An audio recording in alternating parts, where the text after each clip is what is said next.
أعوذ بالله من الشيطان الرجيم. بسم الله الرحمن الرحيم. ألف لام ميم صاد.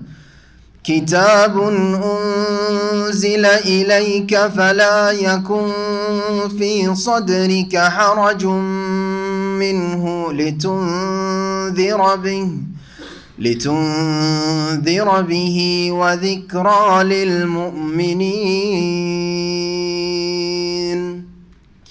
اتبعوا ما أنزل إليكم من ربكم ولا تتبعوا من دونه أولياء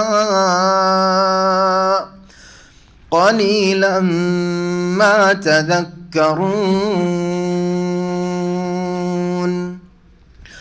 وكم من قرية أهلكناها فجاءها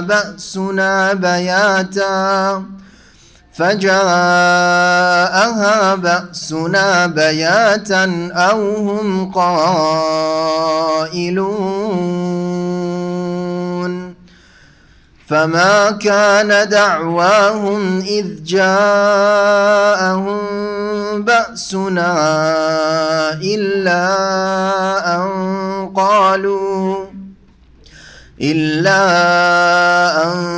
قالوا إنا كنا ظالمين.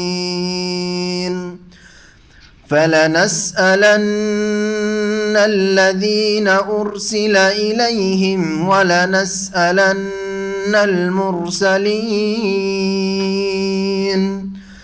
فلنقصن عليهم بعلم وما كنا غائبين.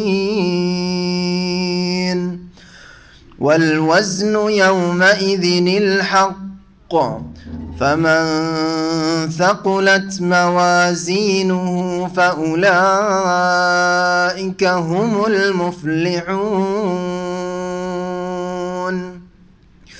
ومن خفت موازينه فأولئك هم الخاسرون. ولقد مكناكم في الأرض وجعلنا لكم فيها معايش. ومن خفت موازينه فأولئك الذين خسروا أنفسهم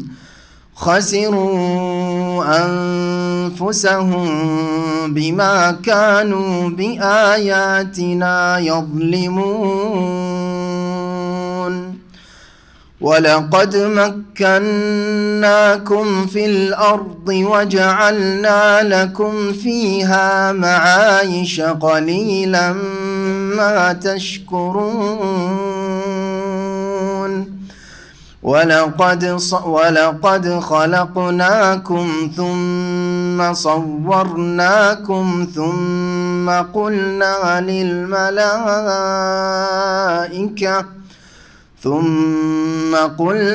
للملائكة اسجدوا لآدم فسجدوا إلا إبليس لم يكن من الساجدين. السلام عليكم ورحمة الله وبركاته. إن الحمد لله نحمده ونستعينه ونستغفره ونعوذ بالله من شرور أنفسنا ومن سيئات أعمالنا. من يهده الله فلا مضل له ومن يضلل فلا هادي له. وأشهد أن لا إله إلا الله وحده لا شريك له وأشهد أن محمدا عبده ورسوله صلى الله تعالى عليه وعلى آله وصحبه وسلم تسليما كثيرا. أما بعد فأعوذ بالله من الشيطان الرجيم. بسم الله الرحمن الرحيم. ألف لام ميم صاد. কিতাবুন উনজিলা ইলাইকা ফালা ইয়াকুন ফি সাদরিকা হারাজুম মিনহু লিতুনজিরা বিহি ওয়া যিকরা লিল মুমিনিন ইত্তাবিউ মা উনজিলা ইলাইকুম মির রাব্বিকুম ওয়া লা তাত্তাবিউ মিন দুনিহি আউলিয়া কালিলাম মা তাযাক্কারুন। মহান আল্লাহর সমস্ত প্রশংসা যে আল্লাহ পাক রব্বুল আলামিন কোরআনে কারীম নাজিল করেছেন। এই কোরআনে কারীম দিয়ে আল্লাহ পাক রব্বুল আলামিন মানব জাতির ওপর তার হুজ্জত দলিল প্রমাণ কায়েম করেছেন। কোরআনে কারীম দিয়ে মানুষের ওজর অজুহাতের অবকাশকে আল্লাহ পাক রব্বুল আলামিন শেষ করে দিয়েছেন, যাতে করে বিচার দিবসে কেউ না বলতে পারে যে আমরা সত্য মিথ্যা, হক বাতিল, ভালো মন্দের মাঝে পার্থক্য জানতাম না। যাতে করে কাফের মুশরিক এ কথা না বলতে পারে, এ ওজর পেশ করতে না পারে যে আমরা তৌহিদ বুঝতাম না, রেসালাত বুঝতাম না, পরকাল সম্পর্কে আমাদেরকে কেউ কিছু বলে নাই। সালাত এবং সালাম নাজিল হোক মুহাম্মদুর রাসূলুল্লাহ সাল্লাল্লাহু আলাইহি সাল্লামের প্রতি, যাকে আল্লাহ পাক কোরআনে কারীম দিয়ে সম্মানিত করেছেন। আমাদের তাফসীর শুরু হবে আজকে সূরাতুল আরাফ থেকে। এই সূরা আরাফ রাসূলুল্লাহ সাল্লাল্লাহু আলাইহি সাল্লামের মক্কি জীবনে নাজিল হয়েছে।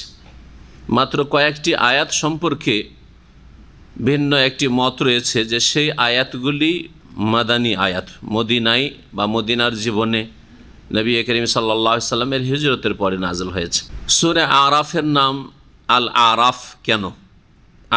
আরাফ এই শব্দটি দুইবার করে এই সূরায় উল্লেখিত হয়েছে, আয়াত নম্বর 46-এ আর আয়াত নম্বর 48। আরাফ জান্নাত এবং জাহান্নামের মধ্যবর্তী স্থানে যে প্রাচীর রয়েছে, আড় রয়েছে, তাকে বলা হয়েছে। যখন ওই আয়াতগুলি আসবে তখন বিস্তারিত তাফসীর করব। এখন এই সূরার নাম কেন আরাফ, শুধু এতটুকু উল্লেখ করব। আরাফ ওরফনের বহুবচন, ওরফনের জামা। ওরফ ওয়াহেদ এক বচন আর আরাফ বহুবচন। ওরফ যে কোনো উঁচু স্থানকে বলা হয়, আরবি ভাষায় ওরফ বলা হয় যে কোনো উঁচু জায়গাকে। এখান থেকেই আরবরা যে মোরগের মাথার ওপর যে, তো এটাকে ওরফুদ্দিক বলা হয়। দিক মোরগ, ওরফুদ্দিক মানে মোরগের টোপ, ওই যে লাল হয়ে থাকে যেটা, যে খাড়া হয়ে উঁচা, সবচাইতে উঁচা মোরগের গোটা বডির ওপরে সেটা, তাই না? এটাকে ওরফ বলা হয়। সমাজের প্রথাকে ওরফ বলা হয় আরবি ভাষায়। এটা হচ্ছে ওরফ, আরবি ভাষায় ওরফ বলা হয় সমাজের প্রথাকে। কারণ প্রথা সমাজের ওপর এত বিস্তার লাভ করে যে প্রথার কাছে অধিকাংশ মানুষ শিরনত করে দেয়, প্রথা মানতে বাধ্য। কোরআনে কারীমে ওই হুকুম করা হয়নি, রসুলের হাদিসে ওই হুকুম করা হয়নি, কিন্তু প্রথা আছে, ওর নাম মানলে লোকে বদনাম করবে, সমালোচনার পাত্র হইতে হবে। তার মধ্যে কিছু প্রথা আছে জায়েজ প্রথা, আজ কিছু কুপ্রথা, হ্যাঁ, ইসলাম বিরোধী কুপ্রথা রয়েছে, যেগুলো কুপ্রথা বলা হয়। আরবদের যেমন ওরফে আছে, প্রথায় আছে যে মেহমান যদি হয় আপনার স্পেশাল, আপন ভাই এসছে, বোন এসেছে, অথবা খালা এসছে, ফুফু এসছে, তাহলে ওদের প্রথা যে কমপক্ষে একটা গোটা খাসি গানাম, আস্ত গানাম কি করতে হবে, অতিথি মেহমানের সামনে রাখতে হবে, না হলে জীবনে আর আসবে না। জি, এখন প্রথা বলেন অথবা কুপ্রথা বলেন, যাই বলেন, গরিবের জন্য কুপ্রথা, মুশকিল এটা। কিন্তু বেশি তাজিম করতে গিয়ে গরিবদের জন্য কষ্টের কারণ, বিপদের কারণ হয়ে গেছে। আমাদের সমাজে না 1 কিলো গোস্ত কিনলেও চলে, 1 কিলো না থাকে আধা কিলো, অভাব আধ কিলো গোস্ত দিয়ে চলতে পারে। একটা বোনকে বিদায় করা যেতে পারে, একটা ভাইকে বিদায় করা যেতে পারে, একটা আত্মীয় মা খালাকে বিদায় করা যেতে পারে, ঠিক না? হ্যাঁ, গোস্ত নেই, মাছ দিয়ে বিদায় করা যেতে পারে, হ্যাঁ, মাছও নেই, মুরগি দিয়ে বিদায় করা যেতে পারে, হ্যাঁ হ্যাঁ, কিছুই নেই তো শেষখানে আমাদের তেড়ে তেড়ে মুরগি ধরতে পারলো না, তখন কি করলো, ওটা ডিম জবাই করে দিল। ডিম দিয়ে বিদায় করে বদনাম হবে কি? একটু বদনাম হবে যে শুধু ডিম খাওয়াইছে, ডিম দিয়ে বিদায় করেছে। কিন্তু যদি বুঝে যে চেষ্টা করেছে, আমাদের মোরগ ধরার চেষ্টা করে ধরতে পারেনি, আমাদের গ্রাম অঞ্চলে এরকম হয়েছে। এখন খানিকটা মার্কেট হয়ে গেছে, পাওয়া যাচ্ছে, পোলট্রি মুরগি পাওয়া যায়, কিন্তু যে যুগে পাওয়া যেত না, তেড়ে তুড়ে কয়েক ঘন্টা তাড়াতাড়ি করে মুরগি ধরতে পারলো না, সে একটু ডিম দিয়ে বিদায় করলো মেহমান। কোনো বদনাম না, আমাদের সে আত্মীয়তার সম্পর্ক ছিন্ন হবে না। কিন্তু আরবদের যদি কাটা টুকরো গোস্ত দেওয়া হয় গোটা গানাম না দিয়ে, তো আমাদের একজন ডাইরেক্টর বললে যে আপনাদের খরচ কত কম, আমাদের খরচ কত বেশি, আমরা 10,000 রিয়াল পেলেও আমাদের সংসার চলে না। কারণ আমার বোন এসছে, ভাই এসছে ফ্যামিলি নিয়ে বেড়াতে, আর যদি গোটা গানাম না সামনে উঠ যদি নাও রাখতে পারি, তো গোটা গানাম কমপক্ষে রাখতে, একটা খাসি আসতো না রাখি তো আর জীবনে আসবে না, সম্পর্ক ছেদ করে নিবে, আত্মীয়তার সম্পর্ক ছিন্ন করে ফেলবে। এগুলো ওরফই কোরআনে অনেক হাদিসে নেই, এমন চেপে বসেছে যে মাথার উপর বোঝা চেপে আছে। জি, বিস্তার লাভ করেছে। এরকম আমাদের দেশে বউ বিদায় করা, মেয়েকে শ্বশুর বাড়ি থেকে নিয়ে আসার ক্ষেত্রে মেলা প্রথা রয়েছে, কুপ্রথা। পেটে বাচ্চা গর্ভধারণ করেছে, তাহলে মাছ দিয়ে দিয়ে নিয়ে আসতে হবে, এগুলো আছে আপনাদের অঞ্চলে, কিছু কিছু অঞ্চলে আছে। অথবা মিষ্টি রসগোল্লা দিয়ে নিয়ে আসতে হবে, ইত্যাদি ইত্যাদি। কত যে বিবাহ সাথীর সাথে সম্পর্কিত কত যে কুসংস্কার ওরফ কুপ্রথা রয়েছে, তো সমাজে মাথা চাড়া দিয়ে রয়েছে, এই অর্থে ওরফ সেগুলিকে আরবিতে বলা হয়। সূরা আরাফ, সূরা আরাফ কোরআনে কারীমের একটি বড় সূরা। এই সূরায় কতটি আয়াত রয়েছে? 206টি আয়াত রয়েছে। সুতরাং আমাদেরকে দীর্ঘ সময় লাগবে, এই জন্য একটু আগে ভাগে আপনারা আসার চেষ্টা করবেন, আমরা যাতে করে কমপক্ষে 1.5 ঘন্টা তাফসির করতে পারি। 8 থেকে 10টা পর্বে ইনশাআল্লাহ তাআলা আমাদের তাফসির শেষ হবে। আল্লাহ রাব্বুল আলামিন বলছেন, বিসমিল্লাহির রহমানির রহিম, আলিফ লাম মিম সাদ। এগুলো হচ্ছে বিচ্ছিন্ন অক্ষর, হারফে মুকাত্তা, হুরুফে মুকাত্তাআত। কোরআনে কারীমের বেশ কিছু সূরার শুরুতে বিচ্ছিন্ন কিছু অক্ষর আছে, 1 অক্ষর বিশিষ্ট, 2 অক্ষর বিশিষ্ট, 3 অক্ষর বিশিষ্ট। এখানে রয়েছে 4 অক্ষর বিশিষ্ট, কাফ হা ইয়া আইন সদ, 5 অক্ষর বিশিষ্ট, তাই না?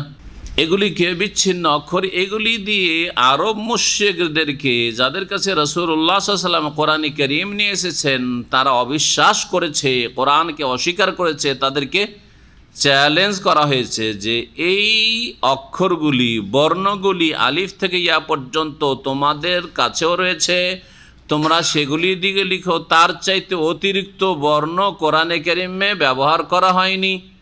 সুতরাং যদি কোরআনে কারীম আল্লাহর কিতাব, আল্লাহর বাণী, কালামুল্লাহ বলে বিশ্বাস না করো, তাহলে এই রকমের বাণী, এই রকমের কোন একটি রচনা তোমরা নিয়ে আসো। তারা অপারগ হয়েছে সামনে, চ্যালেঞ্জের সামনে দাঁড়াতে। এগুলির অর্থ, ব্যাখ্যা, উদ্দেশ্য নবী সাল্লাল্লাহু আলাইহি সাল্লাম নিজে থেকেও বলেননি, সাহাবায়ে কেরামরা জিজ্ঞাসাও করেননি। সাহাবায়ে কেরামদের আচরণ ছিল, নবী করিম সাল্লাল্লাহু আলাইহি ওয়াসাল্লাম যা বলে দিয়েছেন, আদেশ করেছেন, পালন করেছেন, নিষেধ করেছেন, বিরত থেকেছেন। কিন্তু এইটা কেন, ওইটা কেন, কেন, এই ধরনের প্রশ্ন করা সালাফে সালেহিনের তরিকা না, এটা পরবর্তীতে বিদাতীদের তরিকা। এটা কেন, এটা রহস্য কি, এটার কারণ কি? আল্লাহ পাক রব্বুল আলামিনের যখন আপনি গোলাম, আপনি বান্দা, তখন আল্লাহ রব্বুল আলামিন যা বলছেন তার কারণ দর্শানো আল্লাহর কাজ নাই, আর আপনার এই অধিকার নয় যে কারণ জানতে চাইবেন। আপনি রাসূলুল্লাহ সাল্লাল্লাহু আলাইহি ওয়াসাল্লামের অনুগত, আপনি যখন উম্মত, রাসূলুল্লাহ সাল্লাল্লাহু আলাইহি ওয়াসাল্লামের অনুসারী আপনি, তখন কোরআনে বা হাদিসের কথা, হেকমত, রহস্য, তত্ত্ব জানা ছাড়াই আপনি বিশ্বাস করবেন। কেন? ওটের গোস্ত খেলে উজু নষ্ট হয়, ছাগলের গোস্ত খেলে নষ্ট হয় না, এটা এই অধিকার আপনার নেই। কারণ আপনি যখন মুসলিম, আত্মসমর্পণকারী, তখন আপনি প্রথমেই যখন বিশ্বাস করেছেন, আত্মসমর্পণ করেছেন যে আমি ওয়াহির কথা বিশ্বাস করব, হ্যাঁ অথবা না। যে বিশ্বাসী সে মুসলিম, যে অবিশ্বাসী সে অমুসলিম। জি, আল্লাহ পাক রব্বুল আলামিন এই সূরা শুরু করেছেন কোরআনে কারীমের আলোচনা দিয়ে। কিতাব, কিতাবুন উনজিলা ইলাইক, এখানে রয়েছে হাজা কিতাবুন। কিতাবুনটি আরবি গ্রামারে খবর, এটি হচ্ছে একটি পুস্তক, মহাগ্রন্থ। কিতাবুন নাকেরা, মহাগ্রন্থ, কিতাবুন আজিম, মহাগ্রন্থ উনজিলা ইলাইকা, যা হে নবী তোমার প্রতি অবতীর্ণ করা হয়েছে, নাজিল করা হয়েছে। ফালা ইয়াকুন ফি সাদরিকা হারাজুম মিনহু, সুতরাং সেই সম্পর্কে তোমার অন্তরে যেন কোনো রকমের সংকীর্ণতা না আসে। নবী করিম সাল্লাল্লাহু আলাইহি ওয়াসাল্লাম অন্তরে সংকীর্ণতা যেন না আসে, কথা আল্লাহ পাক যে তাকে উপদেশ দিচ্ছেন বা হুকুম দিচ্ছেন, এটা কি ধরনের সংকীর্ণতা? একটি তাফসীর, অধিকাংশ মুফাসসিরিনগণ বলেছেন সেটি হচ্ছে কোরআনে কারীমের দাওয়াত দিতে গিয়ে, কোরআনে কারীমের প্রচার প্রসারের ক্ষেত্রে, কোরআনে কারীম আমি নাজিল করছি এই কিতাব আমার পক্ষ থেকে সত্য কিতাব, লা রাইবা ফিহি, যাতে কোনো সন্দেহের অবকাশ নেই, আর এটি আসমানি সিলেবাস মানব জাতির জন্য, সুতরাং এটা পৌঁছে দেওয়া তোমার দায়িত্ব। যেহেতু তুমি রাসূল, তোমাকে নবী রাসূল করেছি, এটা পৌঁছে দিতে, এর প্রচার করতে গিয়ে যদি তুমি প্রতিকূল অবস্থা দেখো, বিরোধিতার ঝড় দেখো, তাতে তুমি সংকীর্ণতা বোধ করবে না, সংকোচ বোধ করবেন না যে এটা কেমন করে করব আমি। তুমি তোমার কাজ চালিয়ে যাও যে কোনো অবস্থায়। তাহলে দাওয়াতের ক্ষেত্রে, প্রচারের ক্ষেত্রে আল্লাহ বলছেন যে তোমার অন্তরে যেন সংকীর্ণতা না আসে। এই একটি ব্যাখ্যা। আর এক দল বলছেন যে তোমার অন্তরে যেন এই কিতাব সম্পর্কে কোনো রকমের সংকীর্ণতা না আসে। এই কিতাব যে নিঃসন্দেহে আল্লাহর তরফ থেকে, যালিকাল কিতাব লা রাইবা ফিহি হুদাল লিল মুত্তাকিন, এই কথা বিশ্বাস করাই তোমার এবং তোমার অনুসারীদের কোনো রকমের যেন অন্তরে সংকীর্ণতা না আসে।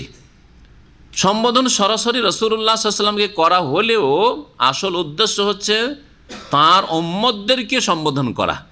যেন এই কথা বলা হচ্ছে যে হে রাসূল, তোমার উম্মতের লোকেরা, অর্থাৎ তোমাকে যাদের জন্য পাঠানো হয়েছে, মানব জাতি। নবীর উম্মত আবার দুই ভাগে বিভক্ত, উম্মতকে দুই ভাগে ভাগ করা হয়েছে। কি কি? উম্মতে দাওয়া আর উম্মতে ইজাবা। উম্মতে দাওয়া মানে যাদেরকে দাওয়াত দেওয়ার জন্য, আহ্বান করার জন্য রাসূলুল্লাহ সাল্লাল্লাহু আলাইহি ওয়াসাল্লাম প্রেরিত হয়েছেন। রাসূলুল্লাহ সাল্লাল্লাহু আলাইহি ওয়াসাল্লাম মুসলিমদেরকে দাওয়াত দেওয়ার জন্য প্রেরিত হয়েছেন শুধু, না সকলকে? সকলকে।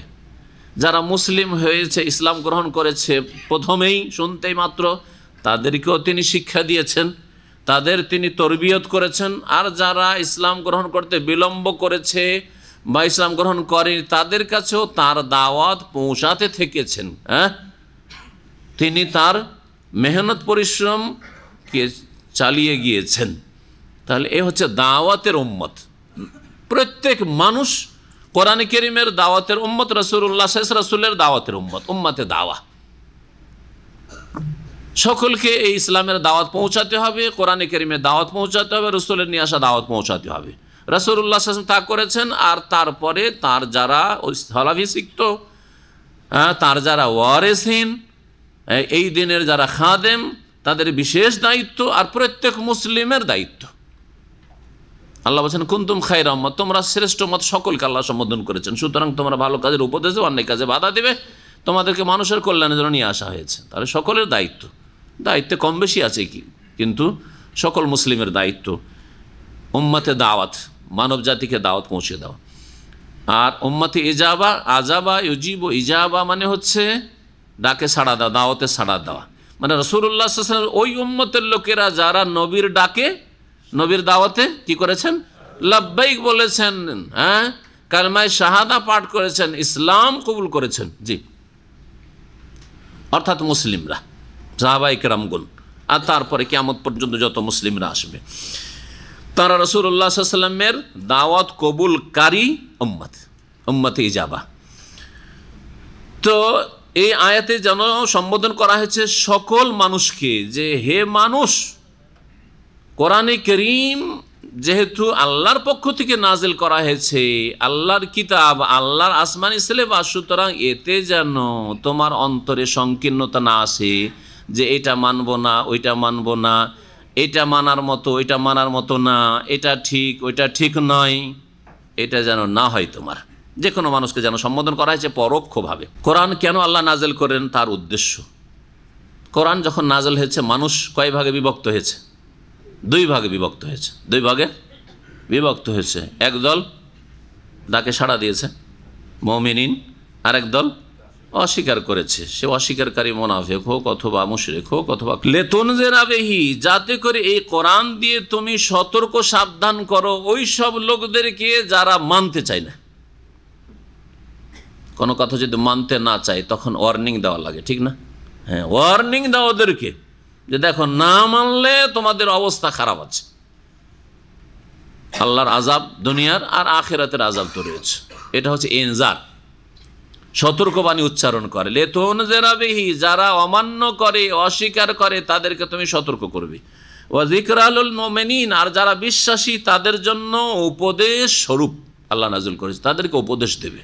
যেহেতু তারা মেনে নিয়েছে সুতরাং তাদেরকে কোরআন দিয়ে উপদেশ দিতে থাকবে। তাহলে বোঝা গেল যে মুসলিমদেরকে, এরা মুসলিম, এদেরকে ইসলাম শেখাবার প্রয়োজন নেই, এরকম কথা, এটা ভুল কথা। এটা কথা কি বললো, তাদের উপদেশের বেশি প্রয়োজন রয়েছে। আর এই কথা অনেক মুসলিমেরা বলে, এমনকি আরব এক শ্রেণীর মূর্খরাও বলে। দাওয়াত দিতে যান তো যদি মুসলিম থাকে বলছে যে কুল্লু মুসলিমিন, কুল্লু মুসলিম, মুসলিম মানে মুসলিমের শিক্ষার কোনো প্রয়োজন নেই, মুসলিমের ইসলাম জানার কোনো প্রয়োজন নেই। হ্যাঁ, মুসলিম একেবারে ইসলাম থেকে মূর্খতা, কিচ্ছু না জানুক, কিন্তু জাতিতে যেহেতু মুসলিম দরকার নেই, তাহলে ইসলামের দাওয়াত কাকে দিতে হবে? এটা হিন্দু, এটা খ্রিস্টান, এটা এই সেইটা শিখ, সেজন্য নাকি ইসলামের দাওয়াত। এটা মূর্খতা, মূর্খতা। বরং ভালো করে মনে রাখবেন এই কথাটি, ব্যবসা যখন মানুষ করে তো ব্যবসার ক্ষেত্রে পয়সা দুই ভাগে বিভক্ত।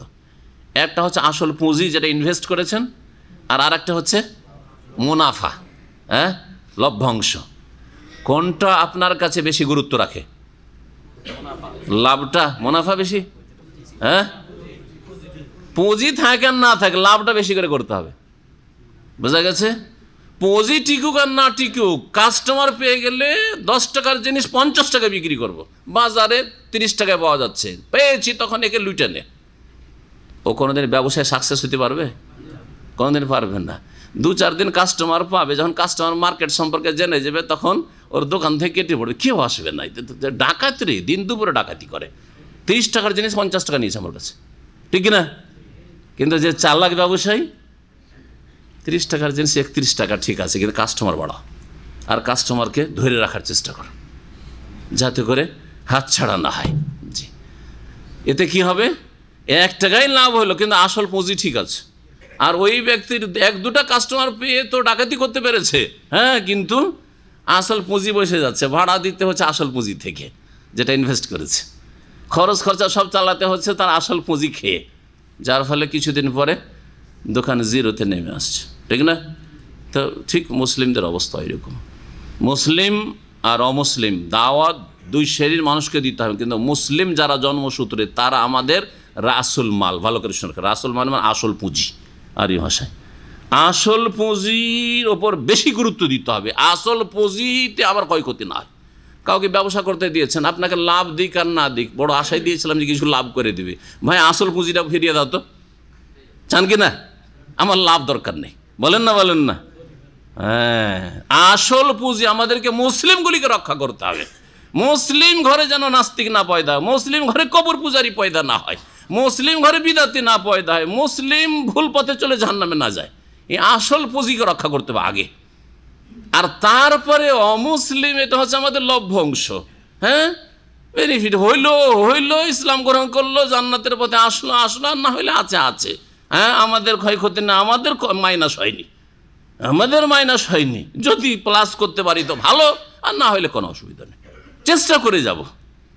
এই মুসলিমদের দাওয়াত আর অমুসলিমের দাওয়াতে এই পার্থক্য রয়েছে। কোনটার বেশি গুরুত্ব আশা করি আমার এই আলোচনায় বুঝতে পারবেন। কিন্তু এক শ্রেণীর লোকেরা মূর্খতার শিকারে বলে মুসলিমকে আবার কিসের দাওয়াত, মুসলিমকে কিসের দাওয়াত? আরে মুসলিম মদখোর, মুসলিম খনি, মুসলিম ডাকাত, মুসলিম চোর, মুসলিম আসামি জেলখানায় বেশি, তো এদের দাওয়াতের বেশি প্রয়োজন? মুসলিম বলছে আমি কোরআন মানি, রসুলকে মানি, আমি নবীর উম্মত, আর এরা পাপে জড়িয়ে রয়েছে, তো এদের সংশোধনটা বেশি জরুরি, এদেরকে আগে সংশোধন করতে হবে। মুসলিম বেনামাজি, এরকম মুসলিম থেকে লাভটাই কি? মুসলিম শিরিক করে, কবর মাজার পূজা ধর্ম পালন করে, তো এরকম মুসলিম থেকে লাভটাই কি? এইগুলোকে সত্যিকার অর্থ মুসলিম বানাইতো। কারণ অমুসলিম আর মুসলিম, মুশরিক আর বিদাতিতে পার্থক্য করেছে। মুসলিম মুশরিক হইল আল্লাহকে ভালোবাসে, রসুলকে ভালোবাসে, কিন্তু ভালোবাসার তরিকা জানে না। মূর্খতার কারণে, অজ্ঞতার কারণে, অথবা অন্ধত্বের কারণে, গোঁড়ামির কারণে, হককে কবুল না করার কারণে, সত্য তাদের সামনে স্পষ্ট না হওয়ার কারণে, বিভিন্ন কারণে, বিভিন্ন বাধার কারণে বাতিলকে হক মনে করে বসে আছে। আল্লাহকে ভালোবাসে কিন্তু আল্লাহ তাকে ভালোবাসে না, রসুলকে ভালোবাসে, রসুল তাকে ভালোবাসে না সাল্লাল্লাহু আলাইহি ওয়াসাল্লাম। কারণ রসুলকে যেই রাস্তায় ভালোবাসে ওই রাস্তায় ভালোবাসে না। দেখেছে, রসুলকে ভালোবাসতে গিয়ে রসুলকে আলেমুল গায়েব, রসুলকে হাজির নাজির, রসুলকে মুখতারিকুর, রসুলের ছায়া ছিল না, রসুল নূরের পয়দা, ইত্যাদি ইত্যাদি। রসুলের মিলাদ করতে হবে, ঈদে মিলাদুন্নবী করতে হবে, যা রসুল করেননি, রসুলের অন্য রাস্তায় চলে গেল। কিন্তু কিসের উদ্দেশ্যে? রসুলকে ভালোবাসার উদ্দেশ্যে এসব কথাগুলি বলেছিল আর এসব কাজ করেছিল।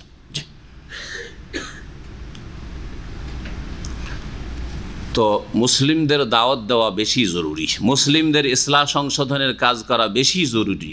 তবে অমুসলিমদেরকে উপেক্ষা করবেন না, আশেপাশে তাদেরকেও দাওয়াত দিতে হবে। ওয়া যিকরা লিল মুমিনিন, কোরআনে কারীম বিশ্বাসীদের জন্য উপদেশ। কোরআনে কারীম দ্বারা তুমি মুমিনদেরকে উপদেশ দেবে, আর যারা অমান্যকারী, অস্বীকারী কাফের দ্বিতীয় দল, তাদেরকে সতর্ক সাবধান করবে যে এখনও সতর্ক হয়ে যাও, সাবধান হয়ে যাও, ফিরে আসো, ভুল পথে আছো, ধ্বংসের পথে আছো, নিজের পরিণাম খারাপ করছো ইত্যাদি, সতর্ক সাবধান করো। ইত্তাবিউ মা উনজিলা ইলাইকুম মির রাব্বিকুম, আল্লাহ পাক রব্বুল আলামিন নবী করিম সাল্লাল্লাহু আলাইহি সাল্লামকে এবং মুমিন মুসলিমকে সম্বোধন করে এখন বহু বচন জামার সেগা দিয়ে সম্বোধন করছেন। ইত্তাবিউ, তোমরা অনুসরণ করো, মা উনজিলা ইলাইকুম মির রাব্বিকুম, তোমাদের প্রতিপালকের পক্ষ থেকে যা অবতীর্ণ করা হয়েছে বা হচ্ছে তার, যা তোমাদের প্রতিপালকের পক্ষ থেকে নাজিল করা হয়েছে তার কি করো? অনুসরণ করো। কথাটি কত স্পষ্ট কথা। কি নাজিল করা হয়েছে? কি নাজিল করা হয়েছে? প্রথম বলবেন যে ওয়াহি। কি বলবেন? আল্লাহর পক্ষ থেকে কি নাজিল হয়েছে রসুলের ওপর? ওয়াহি নাজিল হয়েছে। ওয়াহি কত ভাগে বিভক্ত? দুই ভাগে বিভক্ত। এক ওয়াহি হচ্ছে কোরআনে কারীমের ওয়াহি, ওয়াহি মাতলু, যার তেলাওয়াত আবৃত্তি হচ্ছে ইবাদত, আল মুতাআব্বাদ বিতিলাওয়াতিহি, কোরআনে কারীমের ওয়াহি। আর আরেক ওয়াহি হচ্ছে হাদিস শরীফের রাসূলুল্লাহ সাল্লাল্লাহু আলাইহি সাল্লামের বচন, তিনি যা বলেছেন, রাসূলুল্লাহ সাল্লাল্লাহু আলাইহি সাল্লামের আমল তিনি যা করেছেন, আর রাসূলুল্লাহ সাল্লাল্লাহু আলাইহি সাল্লামের অনুমোদন যা সামনে সাহাবীরা করেছেন আর তিনি হ্যাঁ করেছেন বা নীরব থেকেছেন, এগুলি হচ্ছে হাদিস। এই দুটোই হচ্ছে ওয়াহি। তাহলে আমাদেরকে ফলো করতে হবে, মানতে হবে, অনুসরণ করতে হবে, পেছনে চলতে হবে কিসের? কোরআন এবং হাদিসের। ওয়াহির মানে কোরআন এবং হাদিসের। কোরআন এবং হাদিসে নেই এমন আকীদা মানা যাবে না, এমন ধর্মীয় বিশ্বাস মানা যাবে না। কোরআন এবং হাদিসে ওয়াহিতে নেই এমন ইবাদত করা যাবে না। কোরআন এবং হাদিসে কোনো ব্যবসার যদি হারাম ঘোষণা থাকে, বৈধতা না থাকে, তো সেই ব্যবসা করা যাবে না। এ হচ্ছে ইসলামিক জিন্দেগি, এ হচ্ছে মুসলিম লাইফ। ইত্তাবিউ মা উনজিলা ইলাইকুম মির রাব্বিকুম, তোমাদের প্রতিপালকের পক্ষ থেকে তোমাদের উদ্দেশ্যে যা নাজিল করা হয়েছে তার অনুসরণ করো। ওয়ালা তাত্তাবিউ মিন দুনিহি আউলিয়া, আর তা বাদ দিয়ে, মানে আল্লাহর নাজিলকৃত বিধান, ওয়াহি, কোরআন এবং হাদিস বাদ দিয়ে অন্য কিছুর তোমরা অনুসরণ করিও না। আউলিয়া ওয়ালা তাত্তাবি মিন দুনিহি, আর তা বাদ দিয়ে মানে মা উনজিলা, যা নাজিল করা হয়েছে কোরআন এবং হাদিস, তা বাদ দিয়ে অন্য অভিভাবকদের, অন্য পৃষ্ঠপোষকদের তোমরা অনুসরণ করিও না। এই অভিভাবক ব্যক্তি হতে পারে, বস্তু হতে পারে, পথ ও মত হতে পারে, ইজম মতবাদ হতে পারে, ধ্যান ধারণা হতে পারে, মানুষের অনুমান হতে পারে, মানুষের কিয়াস যুক্তি হতে পারে, সব কিছু হইতে পারে। আউলিয়ার মধ্যে সব কিছু শামিল। আল্লাহর বিধান কোরআন এবং হাদিস ছাড়া কোনো ব্যক্তির কথা মানবে না, কোনো বিষয় মানবে না, কোনো মতবাদ মানবে না, কোনো পথে চলবে না। জি, ওয়ালা তাত্তাবিউ মিন দুনিহি আউলিয়া কালিলাম মা তাযাক্কারুন, তোমরা খুব অল্পই উপদেশ গ্রহণ করছো, খুব কম তোমরা উপদেশ গ্রহণ করছো। আল্লাহ পাক বলছেন তোমাদেরকে বলে দিলাম যে তোমরা ওহীর অনুসরণ করো, দলিল ভিত্তিক জীবন যাপন করো, প্রমাণ ভিত্তিক তোমরা ইসলাম পালন করো। আর খেয়াল খুশি মুরব্বীরা বলেছেন, বুজুর্গানে দিন বলেছেন, এটা আমাদের সুফিয়ানে কেরাম বলেছেন, আমাদের পীর মাশায়েখরা বলেছেন, এসব তো আউলিয়া। আল্লাহ পাক তাদের অনুসরণ করতে নিষেধ করছেন। এমন আউলিয়া যাদের আল্লাহ পাক রব্বুল স্বীকৃতি দান করেননি যে তাদের হাতে বিধান রচনা রয়েছে, তাদের হাতে শরীয়ত রচনা রয়েছে, তারা শরীয়তের হালাল হারাম বা আকীদা দেবেন। আমাদের দেশের মুরব্বীদেরকে জিজ্ঞেস করবেন, এক শ্রেণী আলেমদেরকে, ওখানে বুঝতে পারেন যে এরা বিদাতি আলেম, যে নবী সাল্লাল্লাহু আলাইহি ওয়াসাল্লামের ছায়া ছিল না, এই কথাটা কোন হাদিসে আছে? বলছে আমাদের পীর মাশায়েখরা তো এটাই বলেছে, আমাদের মুরব্বীরা এটাই বলেছেন। তো আল্লাহকে বাদ দিয়ে, আল্লাহর বিধান কোরআন হাদিসের দলিল বাদ দিয়ে অন্যের অনুসরণ করলো না? আচ্ছা, তাদের সুফিয়ানা টার্মগুলির কথা বলি। ফানাফিল্লাহ, এটা সবচেয়ে উচ্চ স্তর। তারপরে ফানাফির রাসূল আর ফানাফির শেখ, যে স্তরগুলি রয়েছে, ওদেরকে জিজ্ঞেস করা এগুলো কোন কোরআনের আয়াতে রয়েছে বা কোন রসুলের হাদিসে রয়েছে। বলছে যে এটাই তো তাসাউফের শিক্ষা। আমাদের বুজুর্গানে দিন, বড় বড় ওলামা মাশায়েখে, তারা এগুলো বয়ান করেছেন তাদের কিতাবে, তাদের কিতাবে বয়ান করেছেন। তো এগুলি আল্লাহর ওহী বাদ দিয়ে অন্যের অনুসরণ করা নয়, যা আল্লাহ নিষেধ করেনি। ওয়ালা তাত্তাবিন দুনিয়া আউলিয়া, করেছেন না করেন নাই? জি হ্যাঁ। এইভাবে দলিল ছাড়া, দলিল প্রমাণ ছাড়া যে কোনো কিছুর ক্ষেত্রে, এই জন্য বললাম আকীদার ক্ষেত্রে হলে এমন আকীদা মানা যাবে যেটা কোরআন হাদিসে নেই, ইবাদতের ক্ষেত্রে এমন ইবাদত করা যাবে না যেটা কোরআন হাদিসে নেই। এইরকমই কোরআন এবং হাদিসে মামলাতের ক্ষেত্রে যদি কোরআন হাদিসে যদি কোনো কিছু হারাম করা হয় তাহলে সেটা হালাল করা যাবে না, অথবা কোনো কিছুকে হালাল করা হয় সেটাকে হারাম করার কোনো অধিকার নেই। একদিন এক বড় বক্তা এসছে, আমরা তখন নাবালক ছিলাম। আমার ওস্তাদ একজন ছিলেন সহি আকীদার লোক, ওই মজলিসে বড় বক্তার সাথে ছিলেন, যাকে বলা হয়তো কোন একটা ভালো বক্তা সম্রাট বলা হয়তো। বক্তা সম্রাট, একটা হচ্ছে আন্তর্জাতিক বক্তা, আর একটা হচ্ছে বক্তা সম্রাট, এটা ওদের তাদের উপাধি। এই বক্তা সম্রাটকে তখন ওই কাঁসার থালা বুঝেন তো? কাঁসার থালা, আগে যুগে কাঁসার থালাতে খাওয়াটা একটা বড় মান সম্মান ছিল।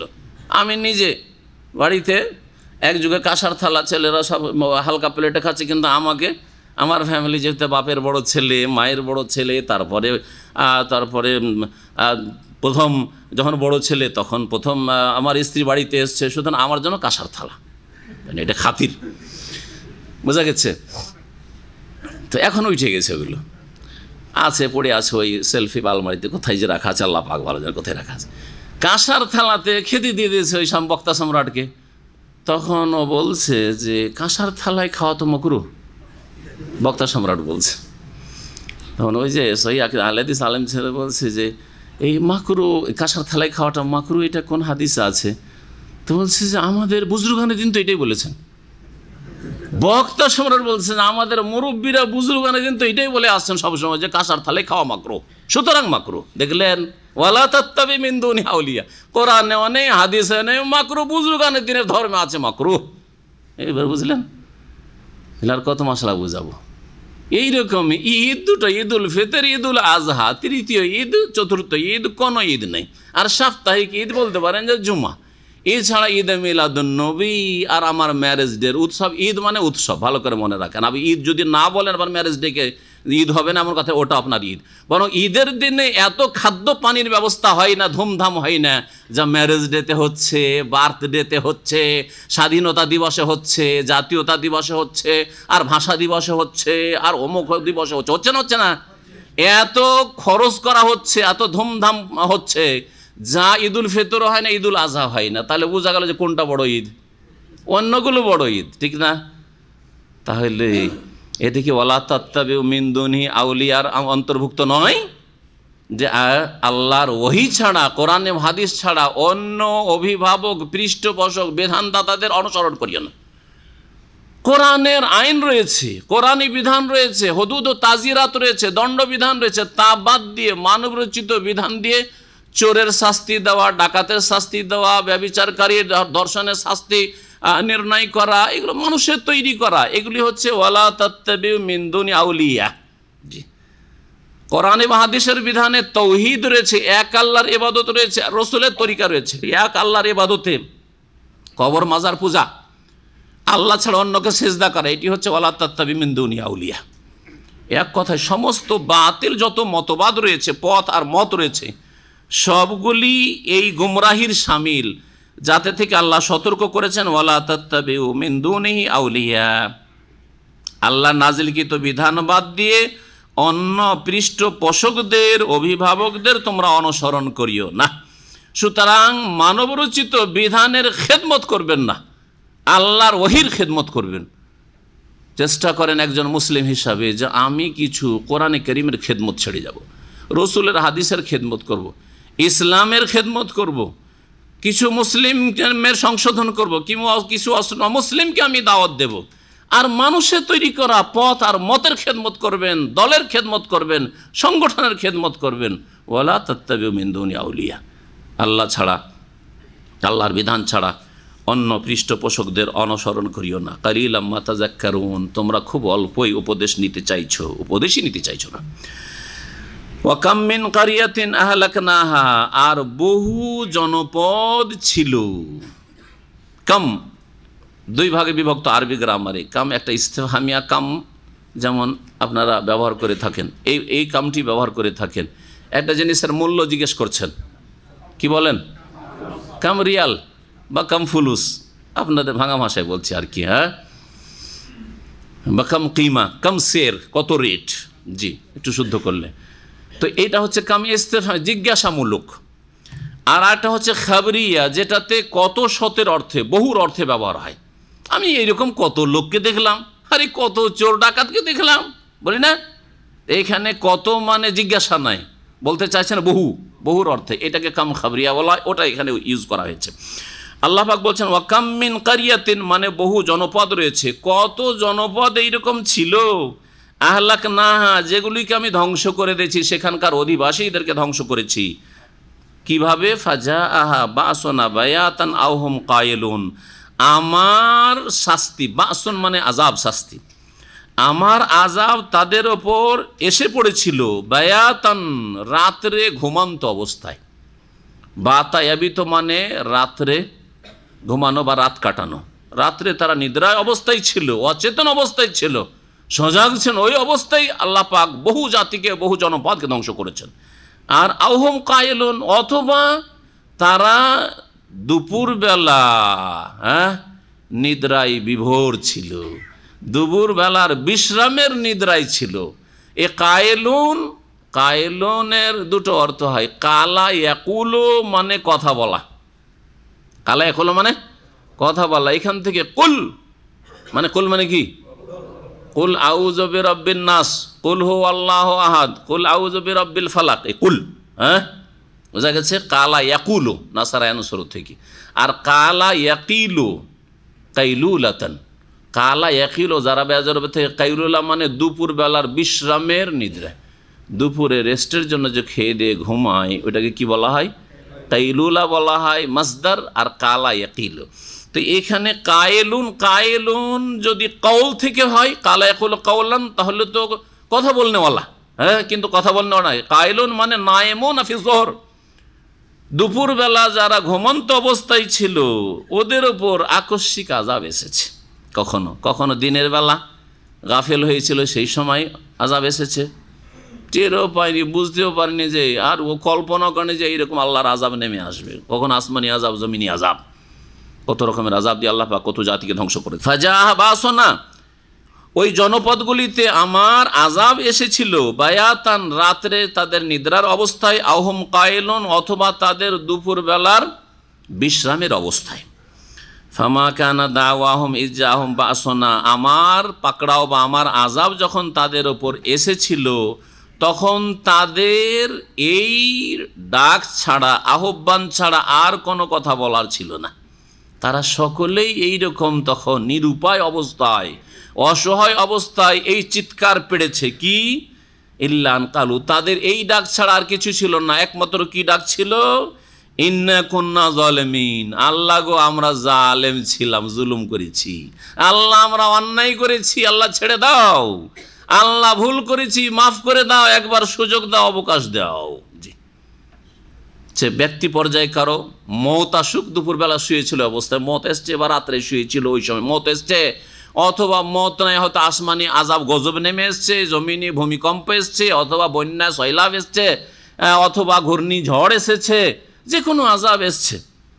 বিভিন্ন জাতির ওপর, বহু জাতির উপর আজাব এসছে, কিন্তু কয়েকটা জাতির কথা আল্লাহ কোরআনে কারীমে বর্ণনা করেছেন। আদের কথা, সামুদের কথা, লুত আলাইহিস সালামের জাতির কথা, আর তারপরে আপনার নূহ আলাইহিস সালামের জাতির কথা, এরকম কিছু জাতির কথা আল্লাহ পাক উল্লেখ করেছেন। এইরকম সকলেই যখন মৃত্যুকে স্বচক্ষে দেখে নিয়েছে, তখন সকলেই ভুল স্বীকার করেছে আর তওবা করেছে। কিন্তু তখন কি হয়েছে?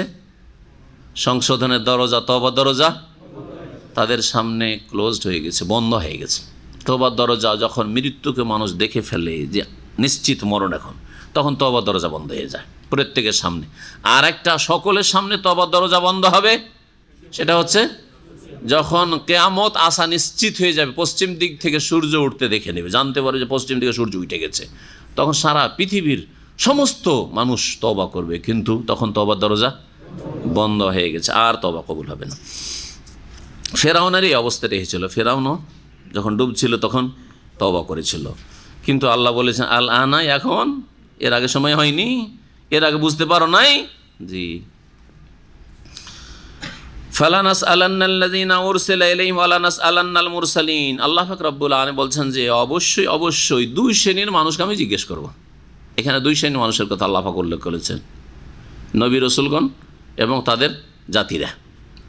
দুই শ্রেণীর মানুষকে আল্লাহ পাক কিয়ামতের দিন জিজ্ঞেস করবে। ফালা নাসআলান্নাল্লাযীনা উরসিলা ইলাইহিম, অবশ্যই অবশ্যই আমি জিজ্ঞাসা করব ওই সব লোকদেরকে যাদের উদ্দেশ্যে রাসূল প্রেরণ করা হয়েছিল। তার মানে উম্মতদেরকে, প্রত্যেক নবী রাসূলের উম্মতদেরকে আল্লাহ পাক জিজ্ঞেস করবেন যে কি খবর, কি ব্যাপার, তোমরা সংশোধন করনি, ঈমান নিয়ে আসনি কেন, কি তোমাদের কাছে রাসূল আসে নাই? আলাম ইয়াতিকুম নাযীর, হ্যাঁ, তখন কি বলবে? কালু বালা, হ্যাঁ জি, কালু বালা, সূরা জুমারে রয়েছে, ওয়ালাকিন হাক্কাত কালিমাতুল আযাবে আলাল কাফিরিন। আল্লাহ পাক রব্বুল আলামিন বলছেন যে জাতিকেও জিজ্ঞেস করব, আর ওয়ালা নাসআলান্নাল মুরসালিন, অবশ্যই অবশ্যই আমি জিজ্ঞেস করব রাসূলগণ কি, যারা প্রেরিত তাদেরকে। মুরসাল মানে প্রেরিত, আর ওর জামা হচ্ছে, বহুবচন হচ্ছে মুরসালিন বা মুরসালুন। জি, তো অবশ্যই অবশ্যই রাসূলগণকেও, যারা প্রেরিত হয়েছিল নবী রাসূল হয়ে, তাদেরকেও জিজ্ঞাসা করব। তো নবীদেরকে আল্লাহ জিজ্ঞেস করবেন, আর জিজ্ঞেস কর নবীর উম্মতদেরকে জিজ্ঞেস করবেন। নবীর উম্মতদেরকে জিজ্ঞেস করবেন যে কি তোমাদের কাছে কি নবী রাসূল আসেনি, তোমাদেরকে জানানো হয়নি, তোমাদেরকে ঈমান ইসলাম আখিরাতের কথা বলা হয়নি, আল্লাহর একত্ব তাওহীদের কথা বলা হয়নি, শিরক যে সবচেয়ে বড় পাপ বলা হয়নি, তোমাদেরকে নামাজের কথা জানানো হয়নি, জিজ্ঞেস করবেন। আর নবীদেরকে কি জিজ্ঞেস করবেন?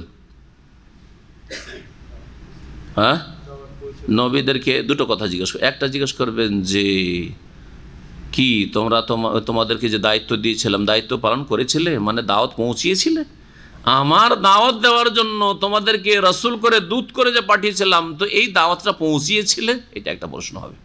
দ্বিতীয় প্রশ্ন হবে যে পৌঁছে দেওয়ার পরে তারা জবাবটা কি দিয়েছিল, তারা কি মেনেছিল তোমাদের কথা? এদের সম্পর্কে জবাব দাও। তখন যারা মেনেছে তাদের সত্যায়ন করে আল্লাহ এরা মেনেছে, আর যারা মানেনি, অমান্য করেছে, অস্বীকার করেছে, নবীর উম্মত, জাতিতে মুসলিম বেনামাজি, জাতিতে মুসলিম কিন্তু কবর মাজার পূজারী, জাতিতে মুসলিম আর বিদাতি, তারা তাদের সম্পর্কে রাসূলুল্লাহ সাল্লাল্লাহু আলাইহি ওয়াসাল্লাম নালিশ করবেন, অভিযোগ, আল্লাহ এরা মানেনি, এরা আমার পথ ছেড়ে অন্য পথে চলেছে। হ্যাঁ বলবেন, এরা বেনামাজি ছিল, এরা নামাজ পড়েনি, এরা আমার দাওয়াত পুরোপুরি মানেনি, এরা জাতিতে ভাগ্যচক্রে এরা মুসলিম হয়েছিল, কিন্তু এরা স্বেচ্ছায় আগ্রহের সাথে এরা আত্মসমর্পণ করেনি তোমার সামনে, ওহির সামনে। ফালানাকুসান্না আলাইহিম বিইলমিন ওয়া মা কুন্না গায়বিন, সেই দিন আল্লাহ পাক জিজ্ঞেস করবেন, তো ওই সবাই তো মিছা কথা বলে পার পেয়ে যেতে পারে, তাই না? বলছে মিছা কথা বলে ওখানে বাঁচা যাবে না, এইটা থানাতে চলে। হ্যাঁ, তদন্তের সময় হয়তো অনেক সময় চলে যে কোনো সাক্ষী প্রমাণ নিয়ে আসা গেল না, আর মিথ্যা বলে হয়তো কোনো রকম করে আপনি অব্যাহতি পেয়ে গেলেন। দুনিয়ার আসামির কাঠগড়ায়, কিন্তু আল্লাহ পাকের কাছে পাবেন না। কারণ আল্লাহ পাক রব্বুল আলামিন জিজ্ঞাসা করছেন শুধু যাতে কি বলছো দেখা যাক কি বলছে, কিন্তু আল্লাহ তো জানছেন সব কিছু, তাই না? রসুলকেও জিজ্ঞাসা করছে, তাও আল্লাহ জানছেন, রসুল পৌঁছাইছেন কিনা তাও জানছেন আল্লাহ পাক রব্বুল, আর রসুলকে কি জবাব দেওয়া হয়েছে তাও জানছেন। আল্লাহ পাক বলছেন যে ফালা নাকুসান্না আলাইহিম বিইলমিন, আর অবশ্যই অবশ্যই তাদের সামনে আমি আমার পূর্ণ জ্ঞানের ভিত্তিতে সমস্ত কথা বর্ণনা করে দেব, তাদের সমস্ত জীবনী বয়ান করে দেবে, যে কার কেমন জীবনী, কার ইবাদত বন্দেগী ঠিক আছে, কার আকীদা ঠিক আছে, কার আকীদা ঠিক নাই, কার ইবাদতে ফরজে ঘাটতি রয়েছে, কার কাবিরা গুনাহ পাপ রয়েছে, কে খুন করে এসছে, কে জেনা করে এসছে, কে মদ খেয়ে এসছে, কে বিনা তওবা এসছে, কে তওবা করেছে। ফালা নাকুসান্না, কিসসা থেকে কাহিনী বর্ণনা করা, প্রত্যেক মানুষের সারা জীবনের কাহিনী আল্লাহ পাক তার পূর্ণ জ্ঞানের ভিত্তিতে বয়ান করে দিবেন। সেই দিন আল্লাহই শুনিয়ে দেবেন যে দেখো তোমাদের সব রেকর্ড করা আছে। জি, কিভাবে আল্লাহ শুনিয়ে দেবেন? তো আল্লাহ বলছেন ওর জবাবে, কারণ ওয়ামা কুন্না গায়েবিন, আমি তো অনুপস্থিত ছিলাম না, আমি তো অনুপস্থিত গায়েব না, যে আমার অগোচরে করে ফেলেছে আমি জানতে পারি, আমি তো সব জানি। ওয়ামা কুন্না গায়েবিন, আল্লাহ পাক গায়েব নন। তা আল্লাহ কি? হাজির। তাহলে গায়েবের বিপরীত কি? হাজির। তাহলে হাজির যদি বলতে হয় কাকে বলতে হবে? একমাত্র আল্লাহকে বলতে হবে। আল্লাহ পাক রব্বুল আলামিন সর্বস্থানে হাজির, কিন্তু কোন দিক থেকে? জাতের দিক থেকে, সত্তার দিক থেকে বলবেন না। কারণ আমাদের কাছে কোরআনে কারীমের দলিল, রাসূলুল্লাহ হাদিসের দলিল, বহু আয়াত রয়েছে আল্লাহর। আল্লাহ কোথায়? আল্লাহ আরশে আজিম, আসমানের ওপর, সৃষ্টির ঊর্ধ্বে। আল্লাহ পাক রব্বুল আরশে সমুন্নত। সুতরাং সত্তাগত দিক থেকে আল্লাহ পাক আসমানের ওপর আরশে আজিমে, তার মহান আরশে সমুন্নত।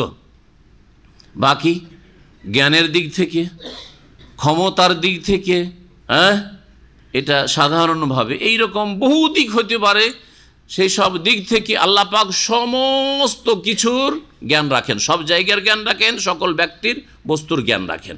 আল্লাহ পাক সব কিছুর ওপর ক্ষমতা রাখেন, এটা হচ্ছে কুদরত ক্ষমতার দিক থেকে। আর খাস বান্দাদের সাথে আল্লাহ পাক হেফাজতের দিক থেকে, আল্লাহ পাক রব্বুল তৌফিকের দিক থেকে, আল্লাহ পাক রব্বুল আলামিন তাদের সুরক্ষার দিক থেকে, বিভিন্ন দিক, আরও খাস খাস দিক বলতে পারেন। ওমা কুন্না গায়েবিন, যখন আল্লাহ পাক শুধু হাজির তার ইলম এবং কুদরতের দিক থেকে, তাহলে রাসূলুল্লাহ সাল্লাল্লাহু আলাইহি ওয়াসাল্লামকে হাজির নাজির বলা, যে বেরেলভি রেজভি আকীদা রয়েছে, সেটা বড় শিরকি আকীদা।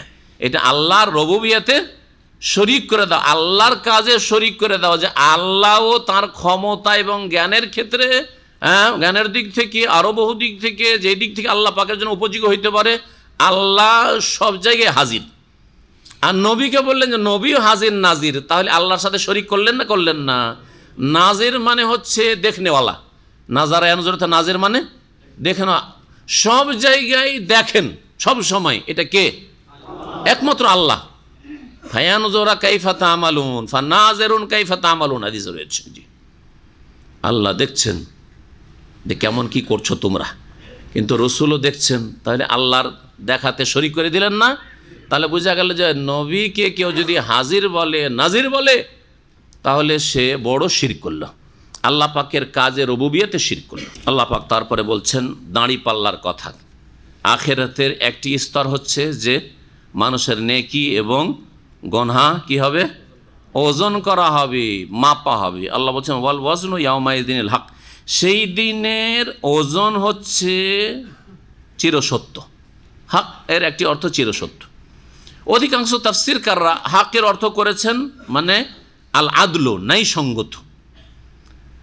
তার মানে ঠিক ঠিক ওজন হবে। ওয়াল ওয়াজনু ইয়াউমাইযিনিল হক, সেই দিন বিচার দিবসে ওজন হবে একেবারে ঠিক ঠিক, একবারে সঠিক ওজন হবে। আল হক মানে সঠিক ওজন হবে, সুবিচারের ওজন হবে। কারণ অন্য আয়াতে রয়েছে, আল্লাহ পাক বলেছেন সূরা আম্বিয়াতে, ওয়া নাযাউল মাওয়াজিনা লিয়াউমিল কিয়ামাহ, আমি ন্যায়ের দাড়ি পাল্লা কায়েম করব কিয়ামতের দিবসে। ফালা তুযলামু নাফসুন শাইয়্যা, কোনো ব্যক্তির ওপর সামান্যতম কোনো জুলম করা হবে না, ঘাটতি ত্রুটি করা হবে না। ওয়া ইন কানা মিসকাল হাব্বাতিন মিন খারদাল, সরিষা পরিমাণ, সরিষার দানার সমানও যদি কোনো একটা নেকি থাকে অথবা গোনা থাকে, তাই না বেহা, তাহলে সেটাকে আমি হাজির করব, নিয়ে আসবো। ওয়া কাফা বেনা হাসেবিন, আর আমি হিসাব নেওয়ার জন্য যথেষ্ট। এখানে আল মাওয়াজিন মিজানের বহু বচন, দাঁড়ি পাল্লা রয়েছে আখেরাতে। আর আল কিস্ত বলা হয়েছে মানে ন্যায়সঙ্গত সুবিচারের দাঁড়ি পাল্লা কায়েম হবে, অবিচার করা হবে না। তো আল ওয়াজন ইয়াউমাইদিন আল হাক্কু, কিয়ামতের দিবসে সেই দিনে ওজন করা হচ্ছে ঠিক ঠিক, মানে সঠিক ওজন হবে।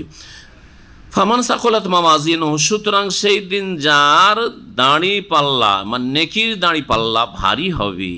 ফাউলাইকা হুমুল মুফলিহুন, যাদের, যেহেতু উলাইকা বহু বচন রয়েছে সুতরাং বলে ফামান সাকুলাত, মান শব্দটি এমন যেটা এক বচনের ক্ষেত্রে ব্যবহৃত হয় আর বহু বচনের ক্ষেত্রে ব্যবহৃত হয়।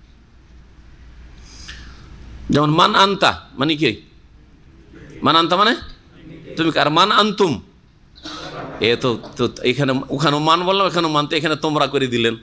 আনতাতে আনতুম হলো, কিন্তু মান চেঞ্জ হয়নি, হয়েছে কি? এই জন্য বললাম যে মানটি এক বচনের অর্থ বহন করে আর বহু বচন অর্থ বহন করে। আরবি তাহলে শিখলেন, ঠিক না? এইখানেও ওই রকমই। ফামান সাকুলাত মাওয়াজিনুহু, যাদের দাঁড়ি পাল্লা কি হয়ে যাবে, ভারী হবে। কোন দাঁড়ি পাল্লা? কিসের পাল্লা? নেকির পাল্লা, কারণ নেকির পাল্লা ভারী হইলেই সফল কাম হবে। ফাউলাইকা হুমুল মুফলিহুন, তারাই সফল কাম হবে, কারণ আসল পাল্লা হচ্ছে নেকির পাল্লা। ওই জন্য নেকির পাল্লাকে এখানে নেকি শব্দটি উল্লেখ করা প্রয়োজনীয় হয়নি। ওমান খাফাত মাওয়াজিনুহু, আর যার দাঁড়ি পাল্লা হালকা হয়ে যাবে। কোন পাল্লা হালকা হবে? নেকির পাল্লা হালকা হয়ে যাবে। যাদের নেকির পাল্লা হালকা হয়ে যাবে, তাহলে গুনহার পাল্লা ভারী হয়ে যাবে। ফাউলাইকাল্লাযিনা খাসিরু আনফুসাহুম, তারাই নিজেদেরকে ক্ষতিগ্রস্ত করবে, তারাই নিজেদের ক্ষেত্রে ক্ষতিগ্রস্ত। কেন ক্ষতিগ্রস্ত? বেমা কানু বি আয়াতিনা ইয়াজলামুন, কারণ তারা আমার আয়াতের সাথে জুলমের আচরণ করেছে। আল্লাহ পাকের বিধানের সাথে কি করেছে? এখানে আয়াত বলতে কোরআনে বা হাদিসের বিধি বিধান বোঝানো হয়েছে। আয়াত বিধানগত আয়াত, কোরআনে কারীমের বিধান, রাসূলুল্লাহ হাদিসের বিধান, সবগুলি অর্থে শামিল। আমার আয়াতের উপরে জুলুম করেছে, তো আল্লাহ পাকের আয়াতের উপরে জুলুম করা কেমন? কুফরি করা, অমান্য করা, অস্বীকার করা, হ্যাঁ, তারপরে আমল না করা, কর্ম না করা। কোরআন আল্লাহর কালাম, কিন্তু আমল, আকিমুস সালাত বলছে নামাজ পড়ি না, ওয়াতুজ যাকাত, যাকাত দিই না, কুতিবা আলাইকুমুস সিয়াম, রোজা ফরজ করা হয়েছে, রোজা রাখতে পারি না, ঠিক না? ওয়ালা তাকরাবুজ জিনা, জিনার কাছে যেও না, না। ওয়ালা তাকতুলুন নাফস, অন্যায়ভাবে কাউকে হত্যা করিও না, খুনি। হ্যাঁ, আল্লাহ পাক রব্বুল আলামিন তারপরে বলছেন ওয়ালাকাদ মাক্কান্নাকুম ফিল আরদে, হে মানব জাতি, তোমাদেরকে আমি প্রতিষ্ঠিত করেছি এই জমিনে, পৃথিবীতে। আল্লাহ পাক মানুষকে প্রতিষ্ঠিত করেছেন। এখানে কি অর্থে প্রতিষ্ঠিত করেছেন? মানে যা প্রয়োজন, সমস্ত প্রয়োজনাদি আছে পৃথিবীতে। আর ওর চাইতে প্রাথমিক প্রতিষ্ঠিত হচ্ছে যে এখানে বসবাসের আল্লাহ ক্ষমতা দান করেছেন। জমিনকে আল্লাহ বসবাসযোগ্য করেছেন। এই জমিন যদি স্থির না থাকতো, তাহলে নিজে চলতেও পারতেন না, বসতেও পারতেন না, ঘুমাতেও পারতেন না, বাড়িঘরও তৈরি করতে পারতেন না। তো এখানে তামকিন, মাক্কান্না মানে হচ্ছে বসবাসের যোগ্য করা, যে জমিনকে তোমাদের জন্য বসবাসের যোগ্য করেছেন। শুধু বসবাস, কিন্তু যদি প্রয়োজন মেটাবার কোনো ব্যবস্থা না থাকতো তো মরে শেষ হয়ে যেতেন। তাই আল্লাহ বলছেন ওয়াজআলনা লাকুম ফিহা মাঈশা, আর এই জমিনেই তোমাদের জন্য জীবন উপকরণ, হ্যাঁ, মাঈশাতুন বহু বচন মাঈশ, জীবন উপকরণ, অর্থাৎ হ্যাঁ তোমাদের জীবিকার ব্যবস্থা রেখেছেন। তোমাদের যতগুলি প্রয়োজন, খাদ্যের প্রয়োজন, পানীয়র প্রয়োজন, বস্ত্রের প্রয়োজন, ঘরবাড়ির প্রয়োজন, সমস্ত উপায় উপকরণ জীবনযাপনের জন্য যা লাগে তার সুব্যবস্থা আল্লাহ পাক এই জমিনেই রেখেছেন। জমিন থেকে হচ্ছে, না হয় আসমান থেকে হচ্ছে, ওপর থেকে বৃষ্টি বর্ষণ হচ্ছে, না হলে হয়তো না, জমিন থেকে হচ্ছে আর আসমান থেকে হচ্ছে। আল্লাহ পাক রব্বুল আমাদের রিজিক এই জমিন আর আসমানের মাঝেই রেখেছেন। কালিলাম মা তাশকুরুন, কিন্তু তোমরা খুব অল্পই কৃতজ্ঞতা প্রকাশ করছো, অল্পই শুকরগুজার হচ্ছ। এই শুকরিয়া মানে কি? সবচেয়ে বড় শুকরিয়া হচ্ছে আল্লাহর প্রতি ঈমান নিয়ে আসা, আল্লাহর প্রতি বিশ্বাস করা। শুকরিয়া হচ্ছে আল্লাহ পাকের ফরজগুলি আদায় করা। শুকরিয়া হচ্ছে আল্লাহ এবং রাসূলের আদেশগুলি মেনে চলা। শুকরিয়া হচ্ছে হারাম নাজায়েজ কাজ থেকে, পাপের কাজ থেকে, কথা থেকে বেঁচে থাকা। তারপরে হচ্ছে সুন্নত মুস্তাহাব শুকরিয়া। খেয়ে দিয়ে শুকরিয়া আদায় করলেন, এটা কাপড় পরে আলহামদুলিল্লাহ বললেন, হ্যাঁ এটা কোনো সুখ হয়েছে তখন সুখে আলহামদুলিল্লাহ আল্লাহ পাক দিয়েছেন, এগুলো হচ্ছে নফল শুকরিয়া, এগুলো হচ্ছে মুস্তাহাব শুকরিয়া। কিন্তু আসল শুকরিয়া হচ্ছে আল্লাহ পাকের প্রতি ঈমান এবং আল্লাহ এবং রসুলের আনুগত্য। এক কথায় যদি বলতে হয়, আল্লাহর প্রতি ঈমান এবং আল্লাহ রসুলের আনুগত্য করা, আল্লাহ এবং তার রাসূল সাল্লাল্লাহু আলাইহি সাল্লামের আদেশ নিষেধ মেনে চলা, এটাই হচ্ছে আসল শুকরিয়া। এই শুকরিয়া তোমরা খুব কমই করছো, অথচ আল্লাহ তোমাদেরকে দুনিয়ায় বসবাসের শক্তি দিয়েছেন, সুযোগ সুবিধা করে দিয়েছেন, তোমাদের রুজি রিজিকের ব্যবস্থা রেখেছেন, প্রয়োজন মিটিয়েছেন, তারপরে তোমরা খুব কম শুকরিয়া আদায় করো। ওয়ালাকাদ খালাকনাকুম, হে মানুষ নিঃসন্দেহে তোমাদেরকে আমি আল্লাহ সৃষ্টি করেছি। সুম্মা সাওয়ারনাকুম, অতঃপর তোমাদের আমি আকৃতি নির্ধারণ করেছি, তোমাদেরকে রূপ চেহারা দান করেছি, সুন্দর রূপ চেহারা। সাওয়ারাকুম ফাআহসানা সুওয়ারাকুম, আয়াতে বলেছেন কত সুন্দর চেহারা। এত সুন্দর চেহারা মানুষ ছাড়া অন্য কোনো আল্লাহ পাক মাখলুককে দেননি। কোন সৃষ্টিকে আল্লাহ পাক এত সুন্দর করে যত সুন্দর করেছেন মানব জাতিকে, আদম সন্তানকে।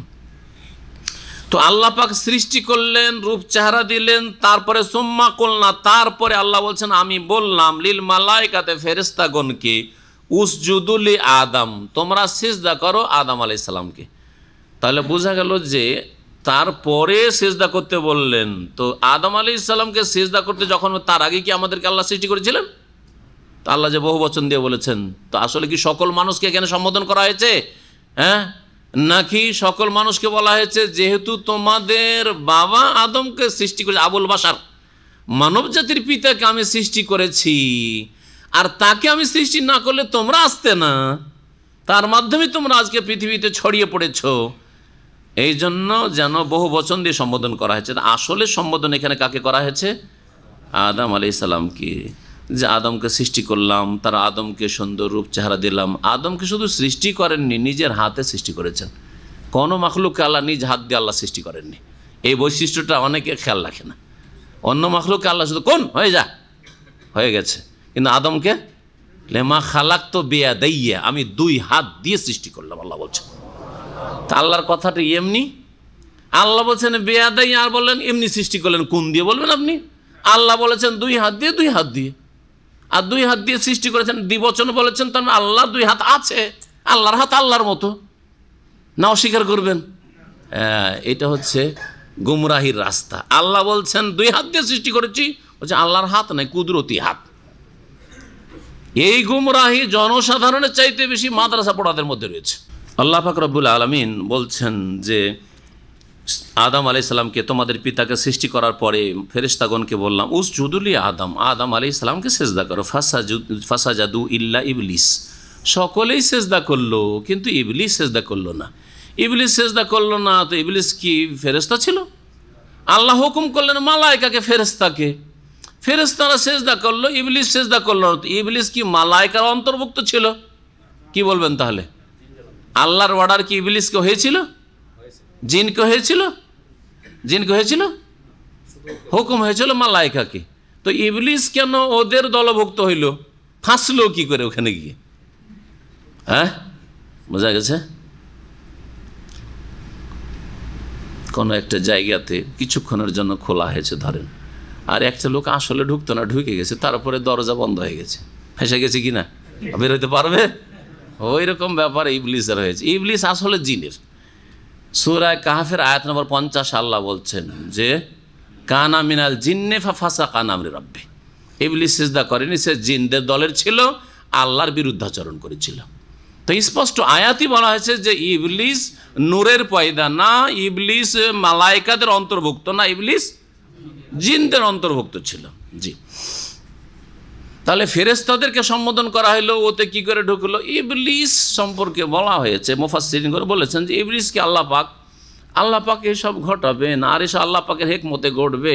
ইবলিসকেও আল্লাহ পাক যে কোনো কারণে হোক, যেগুলি কিসসা কাহিনী, আর আমাদের দেশে লম্বা আজাজিল, ইবলিসের নাম কি বলা হয়েছে আমাদের দেশের কিসসা কাহিনীতে? এগুলো হচ্ছে কেসাসুল আম্বিয়ার ঘটনা, এগুলো পুঁথির ঘটনা। আমরা ওইসব নাম বলবো না যেগুলো কোরআন হাদিসে নেই। তো কথা হচ্ছে খুব ইবাদতবন্দি করতো, তারপরে আল্লাহ পাক মালাইকার সাথে থাকতে দিয়েছিল। আল্লাহ যে কোনো কারণে হোক, মালাইকা ফেরেশতারা আকাশে থাকতো, ফেরেশতাদের সাথে এই ইবলিসকেও থাকার সুযোগ দেওয়া হয়েছিল, চলাফেরার সুযোগ দেওয়া হয়েছিল, আকাশে থাকতো ওদের সাথে। একদল বলছেন যে আকাশে থাকতো মালাই আলাতে, আর আর এক দল বলছেন যে না, জান্নাতে থাকতো। অধিকাংশ মুফাসসিরিনগণ বলছেন যে মালাইকারাও জান্নাতে ছিলেন আর এই ইবলিসও ওখানে। আয়াত আসছে, ওটা বুঝতে সুবিধা হবে, আমার এই ব্যাখ্যাটা আগে শুনে রাখলে। দুটি মত রয়েছে, জান্নাতে না হইলেও আকাশে। জি, সুউচ্চ স্থানে যেখানে মালাইকারা বসবাস করতেন, মালাইকারা চলাফেরা করতেন, মালাইকারা বসতেন, সেখানে ইবলিসও বসার সুযোগ পেয়েছে। আল্লাহ যখন হুকুম করলেন মালাইকাদেরকে যে তোমরা সিজদা করো, তো ওই দলই তো শামিল আছে, তখন তাকেও সম্বোধন হলো যে মালাইকা সবাই সিজদা করছে, তুমি একা আবার সিজদা করবে না কেন, তোমাকেও সিজদা করতে হবে। বোঝা গেছে? এইভাবে এই সেজদার হুকুমের আওতাভুক্ত হইল ইবলিস। ইবলিস কিন্তু সিজদা করলো না। ইবলিসের মধ্যে অহংকার, ও কি আর সিজদা করে? ইবলিস বাতিল ভ্রান্ত যুক্তি পেশ করলো, ও কি আর সিজদা করে? সিজদা করলো না। লাম ইয়াকুম মিনাস সাজিদিন, সিজদাকারীদের অন্তর্ভুক্ত হইল না। কালা, তখন আল্লাহ পাক বলে মা মানাকা আল্লাহ তাসজুদা ইজ আমারতুক, কোন জিনিসটাই তোমাকে বাধা দিল যে তুমি সিজদা করলে না? এইভাবে অর্থ করেন তাহলে লায়ের মানে লা মানে কি হয়? না হয়। তো নায়ের অর্থটা ঠিক থাকবে। মা মানাকা, তোমাকে কোন জিনিসটা বাধা দিল যে তুমি সিজদা, আল্লাহ তাসজুদা, যে তুমি সিজদা করলে না। তাহলে নায়ের অর্থ ঠিক থাকলো কি না?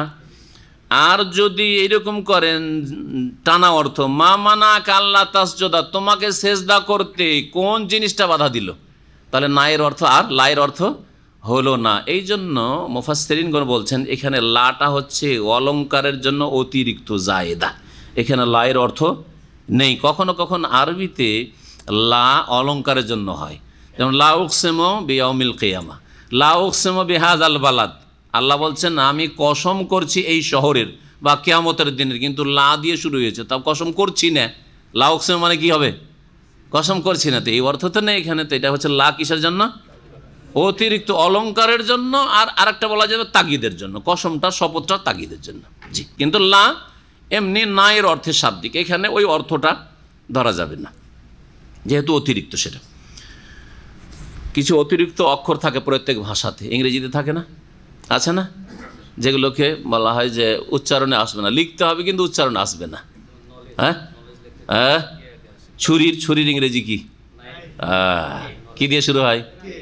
মাশাআল্লাহ, তাহলে জানছেন। এই বোঝানোর জন্য শুধু এতটুকু। ইজ আমার তো, যখন তোমাকে আমি নির্দেশ দিলাম, ফেরেশতাদেরকে নির্দেশ দিয়েছি, আর তুমি ফেরেশতাদের মজলিসে বসে আছো, মানে তোমাকে হুকুম দিয়েছি, তোমাকে নির্দেশ দিয়েছি, কেন তুমি সিজদা করলে না? কালা, ইবলিস বলল আনা খায়রুম মিনহু, আমি আদমের চাইতে শ্রেষ্ঠ।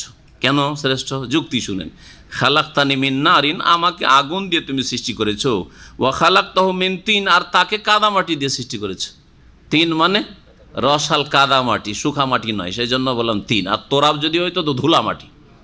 জি হ্যাঁ, তো মিন তিন, কাদামাটি দিয়ে সৃষ্টি করলে ওকে, আর আমাকে আগুন দিয়ে সৃষ্টি করলে, আমি কি করে সিজদা করতে পারি? ও কোন যুক্তি পেশ করলো? আগুন জ্বলে ওপর দিকে যায়, আর ঢেল ছুড়লে বা কাদা ছুড়লে নিচের দিকে যায়, তো ওকে কেন সিজদা করবো? এই যুক্তি হচ্ছে দলিলের সামনে যুক্তি পেশ করা। আল্লাহর আদেশের সামনে কেউ যদি যুক্তি পেশ করে তাহলে সেটা হক না বাতিল? বাতিল। এই জন্যই সালাফগণ বলেছেন, সালাফগণের উক্তি ইবনে কাসিরও নকল করেছেন, আউয়ালু মান কাসা ইবলিস, প্রথম যুক্তি পেশ করেছিল ইবলিস শয়তান। এই পৃথিবীতে প্রথম যুক্তি কে দাঁড় করেছিল? ইবলিস শয়তান। কোন যুক্তি? অযৌক্তিক যুক্তি। কোন যুক্তি? বাতিল যুক্তি, আল্লাহর হুকুমের সামনে, দলিল প্রমাণের সামনে যুক্তি। তাহলে বোঝা গেল যে আজকেও যদি ইবলিস ছাড়া কেউ অন্য ইবলিসের রাস্তায় চলতে চায়, তাহলে কোরআনের আয়াত আছে, রসুলের হাদিস আছে, আর ওর সামনে যুক্তি পেশ করবে। আল্লাহ বলছেন আল্লাহ আরশে রয়েছেন, ঠিক না? আর কেউ যদি বলে কেমন করে, পৃথিবী তো গোল। এটা আমাদের এই ভাই শোনালো যে ইন্টারনেটে এক বেদাতি বক্তা বলছে পৃথিবী, হ্যাঁ এক মুফতি বলছে, বুঝছেন, এইগুলো হলো মুফতি, এগুলো ইবলিসের তরিকা চলনেওয়ালা মুফতি। পৃথিবী হচ্ছে গোল, যখন গোল হচ্ছে তাহলে আমরা যদি ধরেন এদিকে আসি তো আমরা ওপরে বলবো, তো নিচের লোকেরা কি করে বলবে? হ্যাঁ, বোঝা গেছে? এ কথা না বলছে। তো আল্লাহ বলছেন আর রহমান ও আলাল আরশি ইস্তাওয়া আমেনতুম মান ফিস সামায়ে, তিনি উঁচুতে রয়েছেন। বলছে পৃথিবী গোলাকার, যুক্তি এটা কেমন করে হয়? এইরকম বহু জিনিস রয়েছে, বহু বিষয়ে কোরআনে বা হাদিসের দলিল আছে, ওর সামনে যুক্তি। যেমন উসুলে ফিকাতে রয়েছে এক মযহাবের, এটা হচ্ছে যুক্তির সামনে, কিসের সামনে? কোরআনে বা হাদিসের দলিলের সামনে যুক্তি পেশ করা। এটা হচ্ছে ইবলিশি যুক্তি। বলছে আবু হুরায়রা আর আনাস বিন মালিক এরা অত ফাকি সাহাবী ছিলেন না, কত বড় বেয়াদবি। এটা যদি একটা খ্রিস্টান বলতো তো বড় মিছিল বেরোতো মুসলিম দেশে, এটা ইহুদি বললে মিছিল বেরোতো, হ্যাঁ, আর বিক্ষোভ আর ভাঙচুর করতো, ঠিক না? হ্যাঁ, যে একটা হিন্দু বলতো তাহলে একবার উথাল পাথাল শুরু করে দিতেন বাংলাদেশে। কিন্তু উসুলে ফিকাতে যেহেতু বলা হয়েছে কোনো অসুবিধা নেই, উসুলে ফিকাতে পড়ানো হচ্ছে, নুরুল আনোয়ারে আছে, বোঝা গেছে? আর বুখারীর টিকা তো আছে, সাহারানপুর দেওবন্দ থেকে ছাপা বুখারীর টিকাতেও আছে। কি আছে? যে আবু হুরায়রা আর আনাস যেহেতু গায়ের ফাঁকি সাহাবী, অথচ আবু হুরায়রা ফতোয়া দিতেন সাহাবায়ে কেরামের জামানায়। আনাস 10 বছর খেদমত করলেন, তারপরে পণ্ডিত হইতে পারে, ফাঁকি নাকি হইতে পারলেন না। এই মযহাবের ভণ্ডদের কাছে, আমি বলবো না যে মযহাব ইমাম আবু হানিফার কাছে, আবু হানিফার কথা নয় এটা ইমাম আবু হানিফা কখনো বলতে পারেন না, আবু ইউসুফ মুহাম্মদও বলেননি। এগুলি হচ্ছে পরবর্তীকালের গোঁড়াদের কথা, বিদাতীদের কথা। মযহাবের নামে এরা বিভ্রান্তি ছড়িয়েছে। জি, তাহলে কি করতে হবে? যখন এরা গায়ের ফাঁকি, এখন শোনেন, গায়ের ফাঁকি এক বেয়াদবি করলো এত বড়, তারপরে বলছে তাদের হাদিস যদি কিয়াসে জালির বিপরীত হয়, কিয়াসে জালি মানে স্পষ্ট যুক্তি, কিয়াস মানে যুক্তি, স্পষ্ট যুক্তির যদি পরিপন্থী হয়, তাহলে যুক্তিকে ঠিক রাখার জন্য তাদের হাদিসগুলি ছেড়ে দিতে হবে। নাউজুবিল্লাহ, নাউজুবিল্লাহ, এ কথা বানিয়ে বলি না। যদি কেউ দেখতে চান, আর যারা ফাজেল কামেল পড়েছেন তারা আমার কাছে এসে স্বীকার করেছেন, আমি নিজে পড়িয়েছি কি সব কিতাব, জি, যার ফলে আমি কোনো কথা শুনে বলি না, আমি ওইসব শোনা কথাতে বিশ্বাস করি না। জি, তো আল্লাহ পাক হেফাজত করেন। এটাকে কি বলা হবে? এটা হচ্ছে ইবলিসি যুক্তি। রসুলের হাদিসের সামনে কি করতে হবে? কিয়াসকে মানতে হবে না। কিয়াস কখন? যখন কোরআনে কারিমে স্পষ্ট নেই, রসুলের হাদিসও স্পষ্ট নেই, উম্মতের এজমা, সাহাবায়ে কেরাম এজমা ঐক্যমত পাওয়া যায় না, তখন কোনো মাসলার ক্ষেত্রে বলতে পারেন যে এই ক্ষেত্রে কিয়াসকে সামনে নিয়ে আসি। এইরকম কিয়াস আছে ইসলামে স্বীকৃত, কিন্তু হাদিসের সামনে, আয়াতের সামনে যুক্তি পেশ করবে, এটা হচ্ছে ইবলিসি তরিকা। তো এই যুক্তি পেশ করলো যে আমি ওকে কি করে সেজদা করব, আমি আগুনের, সে মাটির, অথচ এই যুক্তি তার ভুল। প্রথম কথা, এই যুক্তি আল্লাহর আদেশের সামনে, আল্লাহর আদেশের বিপরীত, তাহলে তার যুক্তি বাতিল আর আল্লাহর আদেশ স্বীকৃত, হক, ঠিক না? জি। 2 নম্বর কথা, মাটি থেকে তৈরি হলে ছোট হয়ে যায়, এটা কে বলল? এটা তার শয়তানি কথা, এটা আসল কথা নয়, সত্য কথা নয়। বরং মাটির মধ্যে স্থিরতা রয়েছে, মাটির মধ্যে কি রয়েছে? স্থিরতা রয়েছে, আর আগুনের মধ্যে অস্থিরতা রয়েছে, স্থিরতা নেই। আগুন হালকা, মাটি ভারী। মানুষ ভারী মানুষকে, ভারত্বওয়ালা লোককে মানুষ পছন্দ করে না, ভদ্র বলে না? ভদ্র কাকে বলে? ভারতওয়ালা। ভারত নিয়ে বসে আছে, ভদ্রভাবে কথাবার্তা বলে, ভদ্র আচরণ করে, কেউ যদি তাকে গালও দেয় তবু লাফিয়ে উঠে না, ওকে না ভালো বলে, ঠিক না? কিন্তু যে আগুনের মতো দাও দাও করে উঠে আর কথা বলতেই আছে, কথা বলতে আছে, লাফাইতেই আছে, ভদ্র বলে না অভদ্র বলে? অভদ্র বলে। তাহলে আগুন দিয়ে সৃষ্টি হয়, কি করে শ্রেষ্ঠ হলো? মাটি দিয়ে সৃষ্টি হলেই তো শ্রেষ্ঠ হয়, বোঝা গেছে? তারপরে মাটি দিয়ে সৃষ্টি, মাটি আর আগুনের সৃষ্টি, তো আগুন হলে শ্রেষ্ঠ কি করে হইতে পারে? মাটি দিয়ে আল্লাহ যদিও সৃষ্টি করেছেন, তবু আদম আলাইহিস সালামকে নিজ হাতে সৃষ্টি করেছেন, এই দিকটা ইবলিস খেয়াল রাখানো হলো না। আর জিন কি আল্লাহ নিজ হাতে পয়দা করেন নেই, এই দিকটা যদি খেয়াল রাখতো তাহলে এই গুমরাহিতে লিপ্ত হইতো না, বোঝা গেছে? জি হ্যাঁ। তো বেশ কিছু দিক রয়েছে এই যুক্তির খণ্ডনের, এটি বাতিল যুক্তি। প্রথম কথা, আল্লাহর আদেশের সামনে কোনো যুক্তি চলে না। জি। কালা, আল্লাহ পাক তখন বলে ফাহবেত মিনহা, এখান থেকে নেমে যাও। এখন এখান থেকে নেমে যাও মানে কোথা থেকে? অধিকাংশ তাফসীরকাররা বলছেন মিনাল জান্নাত, জান্নাত থেকে নেমে যাও, আর জান্নাতে তোকে থাকতে দেওয়া হবে না, যা জেনে বেরিয়ে যা তুই। আর এক দল যারা বলছেন না না না, জান্নাতে ইবলিসকে রাখা হয়নি, আর মালায়েকাও ছিলেন না, তারা ছিলেন আসমানে, আকাশ থেকে নেমে যা, যা জমিনে নামিয়ে দিলেন আল্লাহ পাক আকাশ থেকে। ফামা ইয়াকুনু লাকা আন তাতাকাব্বারা ফিহা, তোমার জন্য এখানে বসে অহংকার করা চলবে না। তুমি এখানে আসমানে আল্লাহ জায়গা দিয়েছেন, তুমি অহংকার করবে, এটা চলে না, যাও। ফাখরুজু, সুতরাং বেরিয়ে পড়ো, ইন্নাকা মিনাস সাগিরিন, তুমি অধমদের অন্তর্ভুক্ত, তুমি লাঞ্ছিতদের অন্তর্ভুক্ত। সাগির, সাগির থেকে, সাগির মানে ছোট, ছোট কি অধম যে, হ্যাঁ নিকৃষ্ট, তুমি লাঞ্ছিতদের অন্তর্ভুক্ত। কালা, তখন ইবলিস ভুল স্বীকার করলে, আল্লাহ ভুল হয়ে গেছে মাফ করে দাও, তারপর রহমতের দরজা খোলা ছিল, কিন্তু হতভাগা মরদুদ, বিতাড়িত। সে বলছে আল্লাহ যখন আমাকে এইরকম করেই দিলে, তো আনজিরনি ইলা ইয়াউমি ইউবাসুন, মানব জাতির পুনরুত্থান দিবস পর্যন্ত, তাদের উঠার, কবর থেকে উঠার দিবস, বিচার দিবস পর্যন্ত আমাকে অবকাশ দেন, মানে আমার যেন মওত না আসে, আমি বেঁচে থাকতে পারি, আর যাদের কারণে আমি বিতাড়িত হলাম তাদেরকে আমার সাথে জাহান্নামে নিতে পারি। দেখলেন,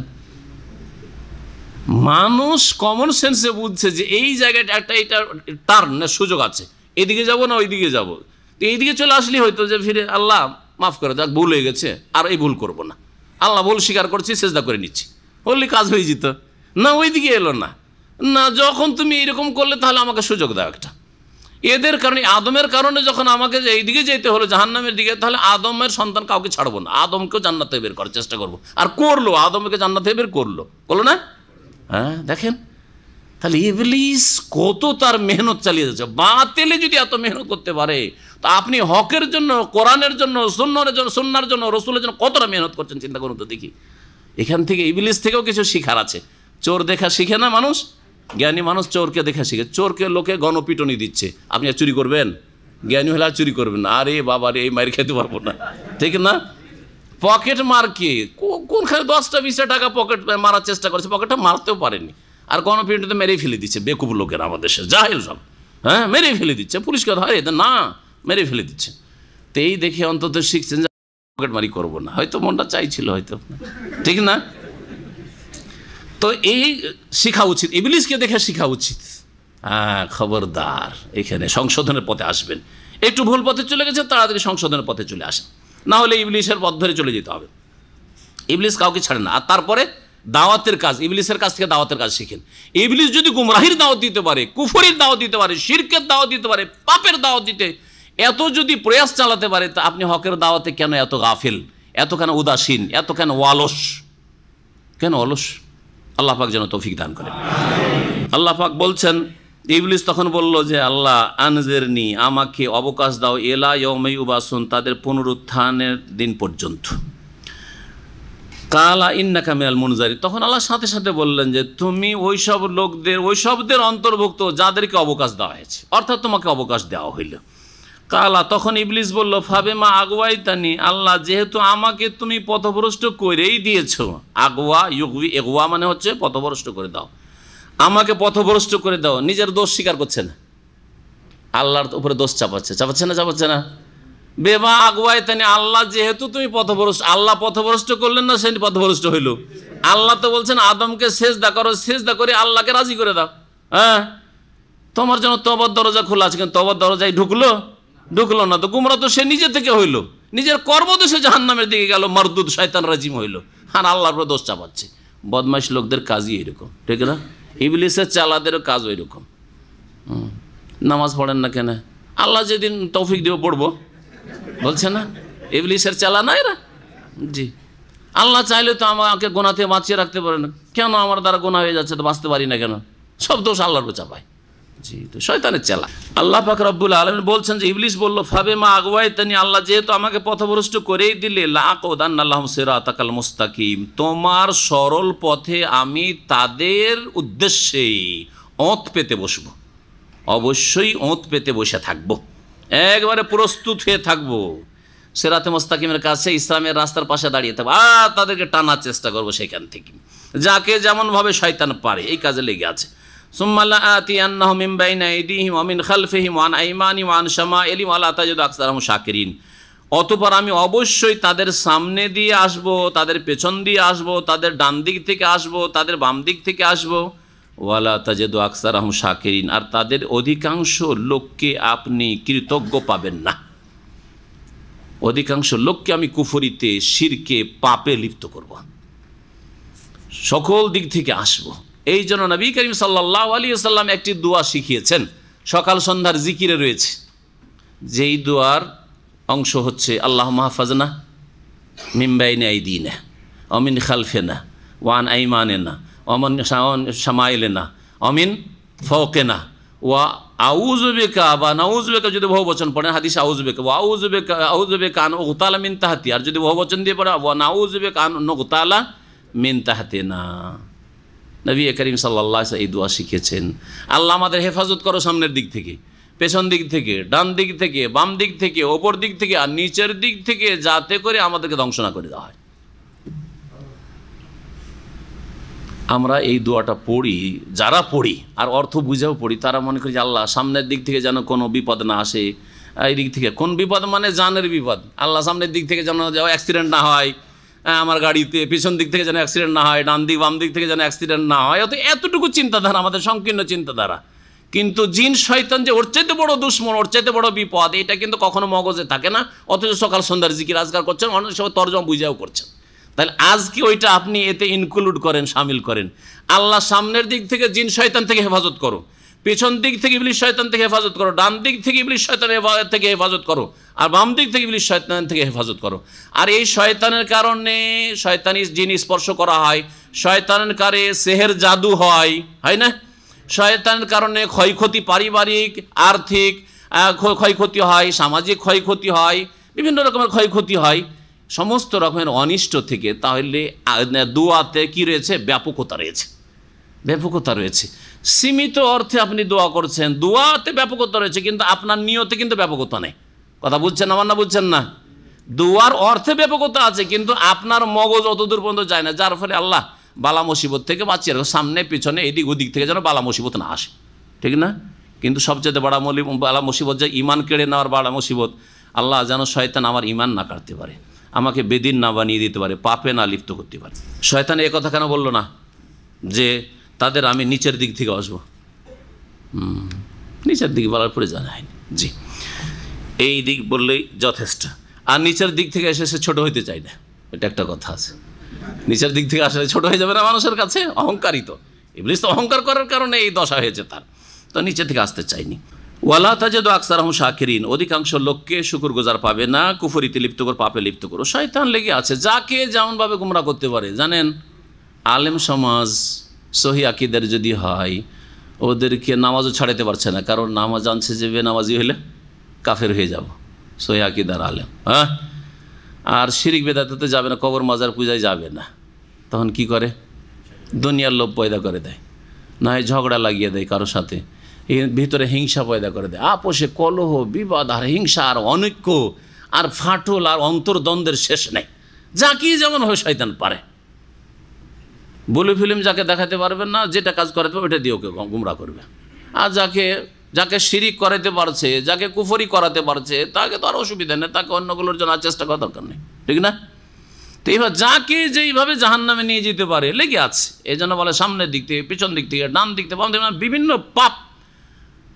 পাপের মাধ্যমে আমি তাদেরকে পাপে লিপ্ত করে জাহান্নামে নিয়ে যেতে চাই। আল্লাহ পাক ছাড় দিয়ে দিলেন ওকে।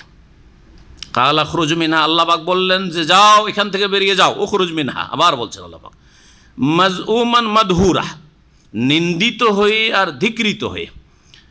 লামান তাবিয়াকা মিনহুম, অবশ্যই যারা তাদের মধ্য থেকে, মানে আদম সন্তানদের মধ্য থেকে তোমার অনুসরণ করবে, লামলা আন্না জাহান্নাম মিনকুম আজমাইন, তোমাদের সকলকে দিয়ে অবশ্যই জাহান্নামকে পরিপূর্ণ করব, ভর্তি করব। আল্লাহ পাক বললেন। তাহলে জাহান্নামে যাবে কারা? জিন শয়তান আর মানুষ শয়তান। ওয়া আদম, তারপরে আদম আলাইহিস সালামকে আল্লাহ পাক রব্বুল বললেন, হে আদম উসকুন আনতা ওয়া যাওজুকাল জান্নাত, তুমি আর তোমার স্ত্রী জান্নাতে বসবাস করো। ফাকুলা মিন হাইসু শি'তুম, যেখান থেকে ইচ্ছা তোমরা ভক্ষণ করতে থাকো। ওয়ালা তাকরাবা হাযিহিশ শাজারা, তবে এই গাছটির কাছে যেও না। আল্লাহ পরীক্ষা করে দিলেন আদম আলাইহিস সালামকে, এই গাছের কাছে যেও না। যদি আল্লাহ ওই গাছকে শনাক্ত না করতেন তাহলে হয়তো গাছের ভুরুক্ষেপই করতেন না। বুঝা গেছে? যদি আপনাদেরকে না বলি, দেখেন এই রুমেই থাকেন, আপনারা ওইদিকে যাবেন না, তাহলে ওই দিকের কথা কল্পনাতে আসতো না। যখন বলা হয়েছে ওইদিকে যাবেন না, আরে ওইদিকে তাহলে একটা রুম আছে, একটু ক্লান্তি লাগছে, ঝিমাচ্ছি, যাই একটু শুয়ে আসি, ঠিক না? হ্যাঁ, ওই রকম হয়েছে আদমের অবস্থা। আপনারা তো আদমই সন্তান না? তো আল্লাহ পাক রব্বুল আলামিন বললেন যে দেখো ওই গাছের কাছে তোমরা যেও না, ফাতাকুনা মিনাজ জালিমিন, না হইলে তোমরা জালেমদের, অন্যায়কারীদের অন্তর্ভুক্ত হয়ে যাবে। ফাওয়াসওয়াসা লাহুমুশ শাইতান, শয়তান ওই দুইজনকে কুমন্ত্রণা দিতে শুরু করলো, ভুল পরামর্শ দেওয়া শুরু করলো। লিইউবদিয়া লাহুমা মা উরিয়া আনহুম মিন সাওআতিহিমা, শয়তান সামনে এসে দিল না ভিতর থেকে দিল? সামনে শয়তান নিজের রূপে এসে দিল না ভিতর থেকে কুমন্ত্রণা? অন্য মানুষ আমাদেরকে শয়তান কুমন্ত্রণ দেয় না, দেয় না? সামনে এসে দিয়েছে কোনো দিন? কেউ বলতে পারবেন যে শয়তান আমার সামনে আসলো, আসার পরে বললো যে তুই কি করছিস, এখন তোর কাছে ইন্টারনেট আছে, ইন্টারনেট এত স্ট্রং, তুই জীবনে ব্লু ফিল্ম দেখিস নাই? সামনে এসে বলেছে জিন শয়তান? কিন্তু ভিতরে ওয়াসওয়াসা দিচ্ছে যে সবাই দেখছে, আর সকাল সন্ধ্যা দেখছে, তুই জীবনে একবার তুই দেখ, শুনেই থাকলি শুধু ব্লু ফিল্ম, অন্তরে আসে না? আসে না? তোর মাত্র 1000 টাকা বেতন, এতে কি হবে, তো চল কিছু সিডি মিডি বিক্রি কর, এই সব ব্লু ফিল্মের বিক্রি কর। এই কথাটা সামনে এসে বলেছে? হ্যাঁ, সামনে এসে বলেননি। কেউ 1 ওয়াক্ত নামাজ পড়ে না, শুধু জুমা পড়ে, তুই তো 4 ওয়াক্ত পড়ছিস, ফজরটা একটু শুয়ে থাক, আজকাল রাত ছোট, এ কথাটা সামনে এসে জিন শয়তান বলেছে? ভিতরে ভিতরে বলছে, তাই না? আপনার মনে গাইছে কথাটি যে কত আর নামাজ পড়বো, থাক, একটা ওয়াক্ত থাক। এইটাই শয়তান, ওই শয়তান ভিতরে ঢুকে আছে। আপনার শিরা উপসরাই রক্তের সাথে চলাফেরা করছে। ইন্না শয়তান ইয়াজরি মিন ইবনে আদম ইয়াজরি মিন ইবনে আদম মাজরাদ দাম, শয়তান মানুষের রক্তের ভিতরে ভিতরে শিরা উপসরাই চলাফেরা করে, এই ক্ষমতা আল্লাহ পাক দিয়েছেন। ভিতরে বলে তো আদম আলাইহিস সালামকে, হাওয়াকে সেটাই ভিতরে এসে দিয়েছে, ভিতরে এসে ওয়াসওয়াসা দিয়েছে। এটা অস্বীকার করার নাই। অতিরিক্ত সামনে এসে কারো রূপ ধরে এসে বলেছে বলেনি, সেটা আল্লাহ পাক বলে জানে, সেটা আল্লাহ পাক ভালো জানে। কিন্তু ভিতরের ওয়াসওয়াসা যেমন আমাদের জন্য রয়েছে, তেমন আদম আলাইহিস সালাম, এবং এতে কোনো বিচিত্র আছে যে তাদের মনে এই কথার ওয়াসওয়াসা কুমন্ত্রণা হয়েছে যে আল্লাহ কেন নিষেধ করলেন, যে তার মানে এই গাছের ফলটা খেলে একটা লাভ আছে, হয়তো চিরকাল থাকা যাবে। আল্লাহ মনে হয় চিরকাল থাকতে দেবেন না। এসব কল্পনার জগতে আসতে পারে না?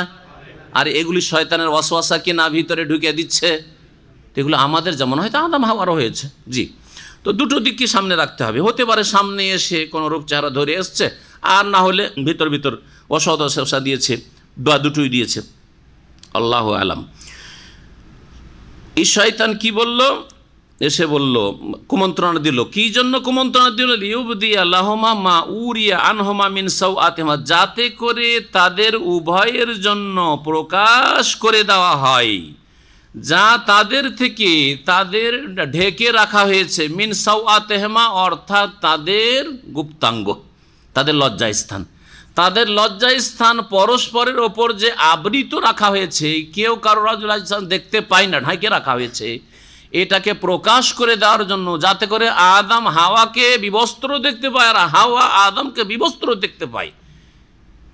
এই জন্য প্রয়াস চালাতে শুরু করলো শয়তান এই ওয়াসওয়াসার মাধ্যমে, কুমন্ত্রণের মাধ্যমে। এখানে ওয়াসওয়াসা বলা হয়েছে। ওয়াসওয়াসা সামনে এসে হয় না, ওয়াসওয়াসা কিসে হয়? ভিতর হয়। জি, মিন শাররিল ওয়াসওয়াসিল খান্নাস, আত্মগোপনকারী। তাহলে বোঝা গেল সামনে এসে শয়তান ওয়াসওয়াসা দেয় না, আত্মগোপন করে থাকে, লুকিয়ে থাকে। সে দেখতে পায় কিন্তু তাকে আমরা দেখতে পাই না। জিনেরা দেখতে পায়, শয়তানদের দেখতে পায় আমাদেরকে, কিন্তু আমরা তাদেরকে দেখতে পাই না, আর আমাদেরকে কুমন্ত্রণা দিতে থাকি আত্মগোপন করি। আল্লাহ পাক রব্বুল আলামিন বলছেন ওয়াকালা, আর ইবলিস বলল, মা নাহাকুমা রব্বুকুম আন হাযিহিশ শাজারাতি, এই গাছের কাছে আসতে তোমাদেরকে তোমাদের প্রতিপালক যে নিষেধ করেছেন, একমাত্র এই জন্য নিষেধ করেছেন যে ইল্লা আন তাকুনা মালাকাইন, এই গাছের ফল খেলে হয় তোমরা 2 ফেরেশতা হয়ে যাবে, আর ফেরেশতা হওয়াটা তোমাদের জন্য আরও শ্রেষ্ঠত্ব, জিবরাইল মিকাইলের মতো হয়ে যাবে, এই কথা বুঝাবার চেষ্টা করল। আও তাকুনা মিনাল খালিদিন, অথবা চিরকাল তোমরা এই জান্নাতে থেকে যাবে যদি এই গাছের ফল খেয়ে নাও। আর আল্লাহ আসলে তোমাদেরকে চিরকাল থাকতে দিতে চাই না, কখন বের করে দেবে সেই জন্য এই গাছের ফল খেতে মানা করেছে। ওয়াসওয়াসা দিতে শুরু করল। ওয়াসওয়াসাতে যখন না ভ্রুক্ষেপ করছে, ওয়াকাসামাহুমা, তখন আদম এবং হাওয়ার সামনে এসে শপথ করে কসম করে বলতে লাগলো, ইন্নী লাকুম আলামিনান নাসিহিন, নিশ্চয়ই আমি তোমাদের বড় হিতাকাঙ্ক্ষী দরদি। খুব দরদ দেখাইতে শুরু করলো। জি, চোর দুষ্ট লোকের মিষ্টি কথা না। জি জি। ফাদাল্লাহুমা বিগুরুর, সুতরাং দাল্লা, দাল্লা মানে হচ্ছে দাল্লা ইয়া ছিল আসলে বাবে তাফিল থেকে তাদলিয়াতুন। দাল্লা মানে হচ্ছে ধীরে ধীরে নামিয়ে দেওয়া, ধীরে ধীরে নামিয়ে দেওয়া। ফাদাল্লাহুমা বিগুরুর, প্রতারণার মাধ্যমে দুইজনকে অধপতনে নামিয়ে দিল। আদম হাওয়াকে কি করলো? অধপতনে নামিয়ে দিল। ফালাম্মা যাকা শাজারাতা, যখন তারা মেনেই নিল তখন কি করলো? ওই গাছের ফলের স্বাদ গ্রহণ করলো। ফালাম্মা যাকা, যখন তারা গাছের স্বাদ গ্রহণ করলো, বাদাত লাহুমা সাওআতুহুমা, হঠাৎ করে তাদের লজ্জাস্থান উন্মুক্ত হয়ে গেল। তাদের যে শরীরে বস্ত্র ছিল সে বস্ত্র খুলে গেল। তাফসীরকার অবশ্য বলছেন যে তাদের কাছে এইরকম বাহ্যিক লেবাস ছিল না, বরং নূর দ্বারা আবৃত ছিল। যেহেতু জান্নাতে তারা, তো নূরের বস্ত্র দ্বারা আবৃত ছিল, যার ফলে আদম হাওয়ার লজ্জাস্থান দেখতে পেত না, আর হাওয়া আদম আলাইহিস সালামের লজ্জাস্থান দেখতে পেত না। কিন্তু যেমনই গাছের ফল খেয়ে না, একজন অপরজনকে উলঙ্গ দেখছে, আর উলঙ্গ দেখলে যে খারাপ লাগে সেটা শুরু হয়েছে। আরে তারা কিন্তু আল্লাহ পাক রব্বুল আলামিন সাবালিকা করে সৃষ্টি করেছেন। ছোট ছোট বাচ্চা যদি ছোট থেকে অভ্যাস করেন, যেমন আরব দেশে কিন্তু বাচ্চাদেরকে উলঙ্গ রাখা হয় না, হয় কি? আমার দেশে 4-5 বছর 7 বছর চলে, উলঙ্গ হয়ে ঘুরে বেড়াচ্ছে, ঠিক না? উলঙ্গ হয়ে ঘুরে বেড়াচ্ছে, রাস্তাঘাটেও ঘুরছে। এটা বদ অভ্যাস। আরবদের খালি গায়েও দেখবেন না কোনো বাচ্চাকে। জীবনে দেখেছেন আরবদের কোনো বাচ্চাকে? নিচে তো দূরের কথা, খালি গায়ে, গেঞ্জিও নেই, খালি গায়ে, এরকম দেখেননি। কিন্তু বাংলা ভাষীদের একটা দোষ আছে, এদের রান্নাঘরে চলে যায় ব্যাচেলার, সব খালি গায়ে রান্না করছে। এই ভাই একটু ভদ্রতা হচ্ছে, একটা গেঞ্জি কমপক্ষে রাখেন, ভিজবে গেঞ্জিটা, অসুবিধাটা কি?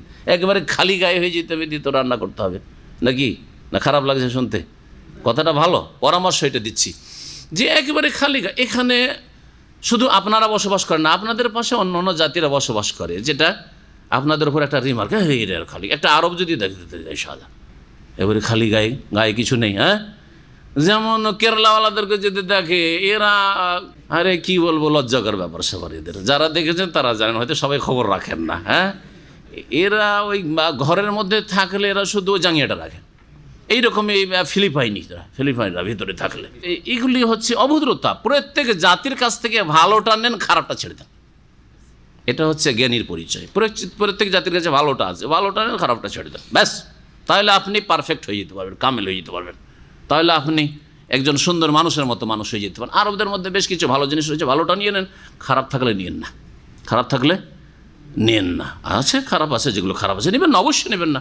লজ্জা স্থান খুলে গেল, লজ্জা লাগতে শুরু হয়েছে, তাড়াতাড়ি করে ওয়াতাফিকা ইয়াকসিফান মিন ওয়ারাকিল জান্নাত, জান্নাতের পাতা দিয়ে তারা লজ্জা স্থান আবৃত করা শুরু করলো।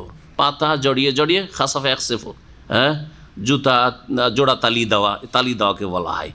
পাতা জড়িয়ে লজ্জা স্থান আবৃত করা শুরু করলো। আর লজ্জা স্থান ঢাকার জন্য কিছু নেই, কি করে? গাছের পাতা তাড়াতাড়ি করে ছিঁড়ে ছিঁড়ে লজ্জা স্থান ঢাকা শুরু করেছে। স্বামী স্ত্রী তারপরও লজ্জা লাগা শুরু হয়েছে, কারণ জীবনে এরকম বিবস্ত্র কোনোদিন হয় নাই। ওয়ানাদাহুমা রাব্বুহুমা, তখন দুইজনকে আল্লাহ পাক রব্বুল আলামিন ডাক দিলেন আর বললেন, আলাম আনহাকুম আন তিলকুমা শাজারাতে, তোমাদের এই দুইজনকে এই গাছের কাছে যেতে বারণ করিনি, নিষেধ করিনি? ওয়াকুল লাকুম, আর এই কথাও তোমাদেরকে বলে দিই নাই, ইন্না শাইতানা লাকুম আদুউম মুবিন, যে শয়তান তোমাদের প্রকাশ্য দুশমন। এই কথাও তো বলে দিয়েছি। কেন দুশ্মনের কুমন্ত্রণ নিলে? কেন দুশ্মনের কুচক্রে গেলে? কেন ফাঁসলে ওর কথাই? জানো না? আল্লাহ পাক রব্বুল আলামিন তারপরে আদম আলাইহিস সালামকে আর তার বিবিকে জান্নাত থেকে বের করে দিলেন। জান্নাত থেকে বেরিয়ে যেতে হলো। দোয়া করতে লাগলেন আল্লাহ পাক রব্বুল। কোন দোয়া করেছিলেন? ওসিলার দোয়া, নবী মুহাম্মদ সাল্লাল্লাহু আলাইহি ওয়াসাল্লামের ওসিলা। ওই আরশে লেখা আছে লা ইলাহা ইল্লাল্লাহ মুহাম্মাদুর রাসূলুল্লাহ, দেখে তার মুহাম্মদ রাসূলের ওসিলাই। জাল কথা, এটা মিথ্যা কথা, মিথ্যা কথা। মুস্তাদরাক হাকিমে যে হাদিসটি রয়েছে এটি মওযু, জাল। মুহাদ্দিসিন কিরামরা সকলে একমত এই সম্পর্কে। কোরআন বিরোধী জাল, সনদে মিথ্যাবাদী রয়েছে। 2 নম্বর কথা কোরআন বিরোধী। কোরআনের আয়াত নম্বর দেখেন, আয়াত নম্বর কত? 23। কালা, স্বামী স্ত্রী দুইজনেই বলতে শুরু করলেন এই দোয়া, রব্বানা যালামনা আনফুসানা, হে আমাদের প্রতিপালক, আমরা নিজেদের ওপর অত্যাচার করেছি, ওয়াইল্লাম তাগফির লানা, আমাদেরকে যদি তুমি ক্ষমা না করো, ওয়া তারহামনা, আর আমাদের প্রতি দয়া না করো, লানাকুনান্না মিনাল খাসিরিন, অবশ্যই আমরা ক্ষতিগ্রস্তদের দলে শামিল হয়ে যাব। কালা, তখন আল্লাহ পাক বলেন ইহবিতু বা'দুকুম লিবা'দিন আদু, তোমরা নেমে যাও, যাও এখান থেকে। এখন আকাশ থেকে নেমে যেতে হবে আর জান্নাত থেকে নেমে যেতে হবে। বা'দুকুম লিবা'দিন আদু, তোমরা পরস্পরের শত্রু, তোমরা এখন একে অপরের শত্রু। কে কার শত্রু? হ্যাঁ, শয়তান, জিন আর মানুষ। হ্যাঁ, জিন আর মানুষ। হে মানুষ, হে আদম, তুমি এই ইবলিসের শত্রু আর ইবলিস তোমার শত্রু। এই রকম শত্রুতা তোমাদের কিয়ামত পর্যন্ত চলতে থাকবে আর তোমাদেরকে জাহান্নামে নিয়ে যাওয়ার চেষ্টা করতেই থাকবে। তোমরা পরস্পরের শত্রু।